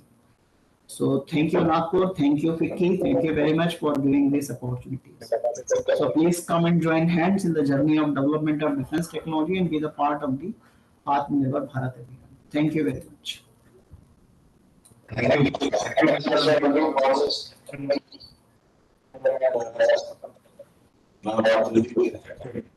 Which you have shared. Now moving to the next speaker. So generally we are in habit of keeping the best in the end. So we have our next speaker, a young, vibrant speaker, full of knowledge, Mr. Abhishek Jain, co-chairman, FICCI Task Force of Defense Technology and Business, Chief Business Officer, US Himalaya. May I request Mr. Abhishek Jain?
Being circulated with the attendance by people.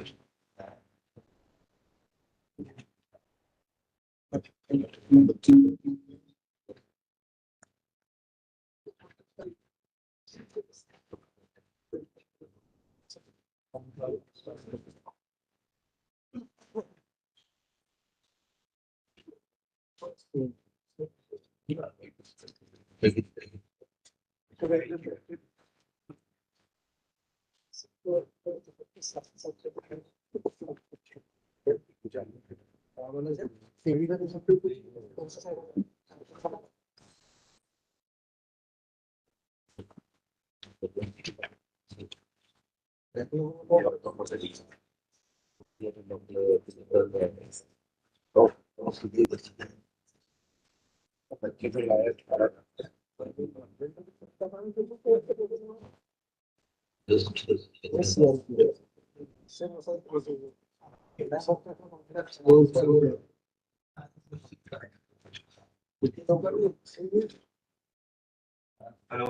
sorry. We have a time.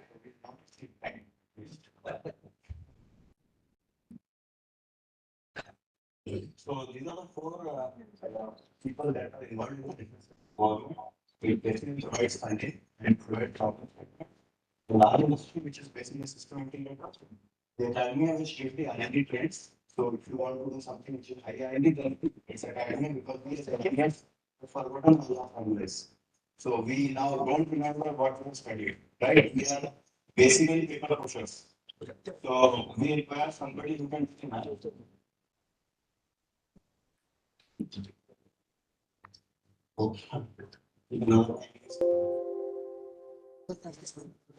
Next. Sorry, so this we are seeing 1,500 crores or money is there for R&D and for new product. And most of the players may come to MSMEs because they are cost effective in development. With large companies also come large overheads. There are some major programs also. So we are not covering the opportunities in TDF and in the OLB because that is covered here. We're covering a little bit extra in IDEX and IMD projects. So IDEX is a scheme where 50% of funding is provided and some 500 plus projects have been awarded. In fact, 76 projects were awarded last week. 76 projects were given maybe end of the year 2023 and now the review is going on. And usually one project is given to two people. There are two good people available. So there is a redundancy. It is one fair and one can become successful. So it's a very simple procedure. The best thing about this scheme that you would find is that it's not an L1 based scheme. It's a pure technical scheme. See, the biggest problem that MSMEs are facing is their own brother MSME who is probably an idiot. And so what happens, he does not understand the problem statement and he quotes very less, and he does not do it, and the other people also don't do it. So basically, to prevent this, how do you prevent this? And now, if you find out the company, so of course, the idiocy element that somebody has done it. Who is the biggest idiot in the company, the marketing people like me, who basically just want to get the project without knowing what is to be done. And what somebody is writing a detailed specification and this marketing is writing comply. Usually, if you ask in a specification, will you donate your good things, you do not need it to be just like comply to all. And that is how the problems are happening. In this case, unfortunately, they give only half a page of problem statement, and you have to write technical, which is a very important problem with the marketing people. Hence, you don't get people who are unqualified. So, the proposals are also allowed in the scheme. True innovation is possible and judgment is only on technical merits. So you actually give a presentation to a high power steering committee, HPSC, and if your presentation is good, technically capable, then you are selected. I have seen cases, in fact, in my case also, two people were given same problem statement at different prices, which was never heard of in any other scheme. So this is a very, very big thing that has happened here. And finally, procurement is part of that 2020. So there is a chapter actually in the innovation line. If you develop something in IDEX, then it can be directly procured. So that is also, so from reviewing not so useful people to buying the item, everything has been sorted in this scheme. The second is IIT projects. This is also going to be big, mostly being experimented by DRDO, where The forces and DRDO are giving projects to institutes, sometimes to private industry. It's difficult to go to private industry, but to institutes it's much easier. In procedures for making projects and sanction process is the institute to whom the project is being given. In government, then it's much easier process. So directly MOUs can be signed between the government, either DRDO or the sources, and the institute, and then ROD can start. And in this, now conditions are being put where industry has to be taken on board. So it's also a good idea for very, very niche projects to make partnerships with institutes. And in fact, I was in the inauguration ceremony of Regional Technology Road, Southern Command Army, Darwin's and the regional road. And I have learned that they have created very simple procedures for being projects to institute. So that in fact, to private companies also, as per procedure, it is allowed to give projects, but it's a little difficult to choose the private company. Then the best thing that can happen to innovative MSMEs only, not the types who are only making small parts, but innovative MSMEs of the DRDO discipline. You become the development of production partner of DRDO, so you get handholding from DRDO. You develop the product, at least limited series production order would go to you as per the procurement number 2020 that DRDO follows. So from funding the development up to actually supplying the item, it's with you. So and usually the price of production is taken as part of the bid, so you don't increase the price and cheap DRDO later. So that is a good thing that has done. And the product is IDDM, which is a top category procurement in the CAP 2020. So this is again a very, very good route. In fact, you have to find out the right product for yourself. India, of course, that is covered in full. So I'm not saying the good thing about this scheme is 90% funding is given, which is very, very good for MSME. You have to only your part is only 10%. And finally, many programs which have been covered, but many one has not taken off. It's there on paper, but not seen the project in water. So many to lot of it is happening, but I would warn the MSMEs, please do not take initiatives. We do not have the financial wherewithal. You will just not be able to do that. So please find out which make to take. The idea of applying for all the make tools and taking all of them and not doing anything is only increasing paperwork in government, which is bad. Don't increase your paperwork and don't increase government's paperwork. Please don't take make to it if you are not planning to do it. Make 3 course is basically where you take foreign products and manufacture them. That also something that here only problem is MSMEs may not have the reach to find out the threat for alien. So that you have to find out. The good thing is life vision already a lecture has been made, so I will done. So finally, what I wish to say is, yes sir, बात तो हो गया पर धंधा मिलेगा कैसे? वो मुझे भी नहीं पता. मुझे पता होता तो मैं यहाँ कैसे होता? MSME में आपके यहाँ पर. But धंधा कैसे नहीं मिलेगा वो मुझे पता है. So that is, so it's actually important we of success. This is what we know how to be successful. First is, there are many MSMEs who feel they are Mr. Do All, Mr. Know All, Superman, and they want to do everything themselves. They are bound to fail. ये मैं आपको लिख कर दे सकता हूँ. और जो भी आपको बैठ लिस्ट में I'm ready to do that. If you feel that you will do everything, you will fail. Please understand. For the students also, make teams. If you are not able to make teams here when you are study buddies in the hostel, then you will not be able to make teams when you are actually in corporate where you are competing with each other. So please make teams, do projects together, help each other.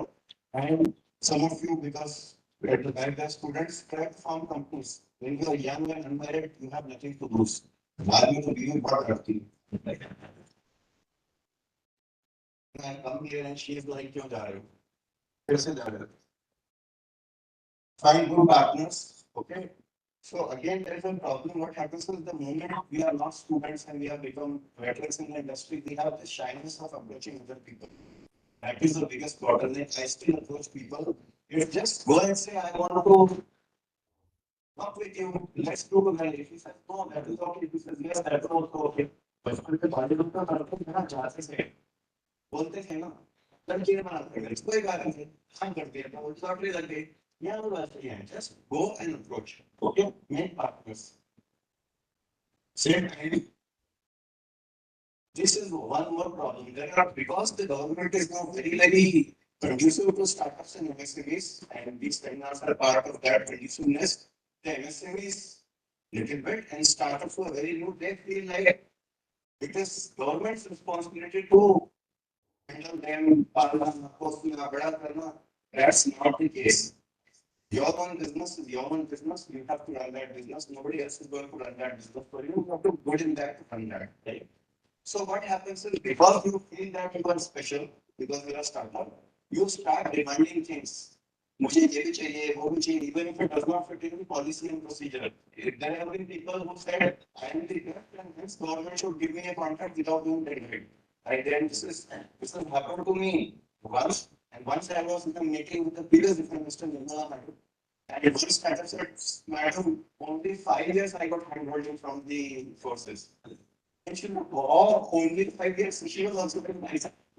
So, can you imagine what are you saying? It's your duty to run your own business. The rest for it most people.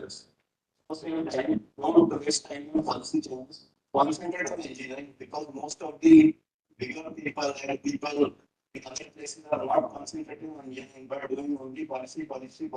There is a less competition on people to get qualified. We don't get qualified. And finally, find your business. Just try to find out where you are good at. Otherwise, what you will do is you will do so many things and then you will burn out. And the most important point in the last slide that I have is be blind. Is what happens is there is always a tendency to question the procedure. ये ऐसा क्यों कर रहे हो, वैसा क्यों कर रहे हो? You are too small to question it. There are many people in Delhi and other headquarters who have raised their brains to write those 800, 950 documents because of whatever experience they got. My father was mounted in defense, and it's how it is. There are some moves why they were made. There is story behind that. Is it your responsibility to learn all those stories and then question everything? I don't think so. If that is the procedure, if somebody go ask you to write a letter in this format, just write it and be done with it.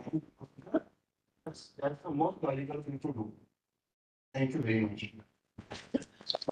Very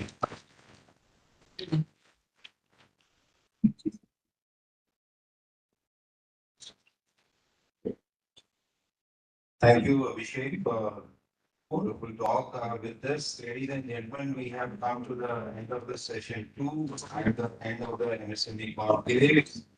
Due to paucity of time, we are not taking Q&A session. Should any one of you have any question, you have my mail address, you can mail to me. Make sure that it reaches the right destination. Can I request speakers to please come forward for a group program? Yeah, please. Group program.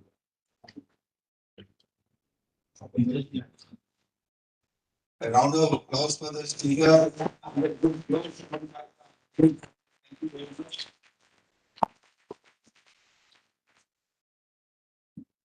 So, with this, we come to the end of the conclave. There's a high tea arranged for you. Again, Vicky like to acknowledge our support partners, DPSU, Yandra India Limited, National Academy Defence Production, Nation India Limited, Nagpur Industry, Dawson and Togo, and Sandeep Metalcraft Private Limited. Yeah. So there's one more thing. There's so there's there are volunteer placed for the industry. There's one exhibition display by the NADP for all production ranges of the Ordnance Factory. It's a good opportunity to see the products which Ordnance Factories make for our resources and for the export purpose. So request you to please see that and followed by a IT arranged for you. Thank you very much for your patience. And again, we like to acknowledge and thank the serious speakers, academia, industry, and we keep doing such programs. Next destination will be Ahmedabad next month, and probably will be meeting you again there. Thank you so much. Jai Hind.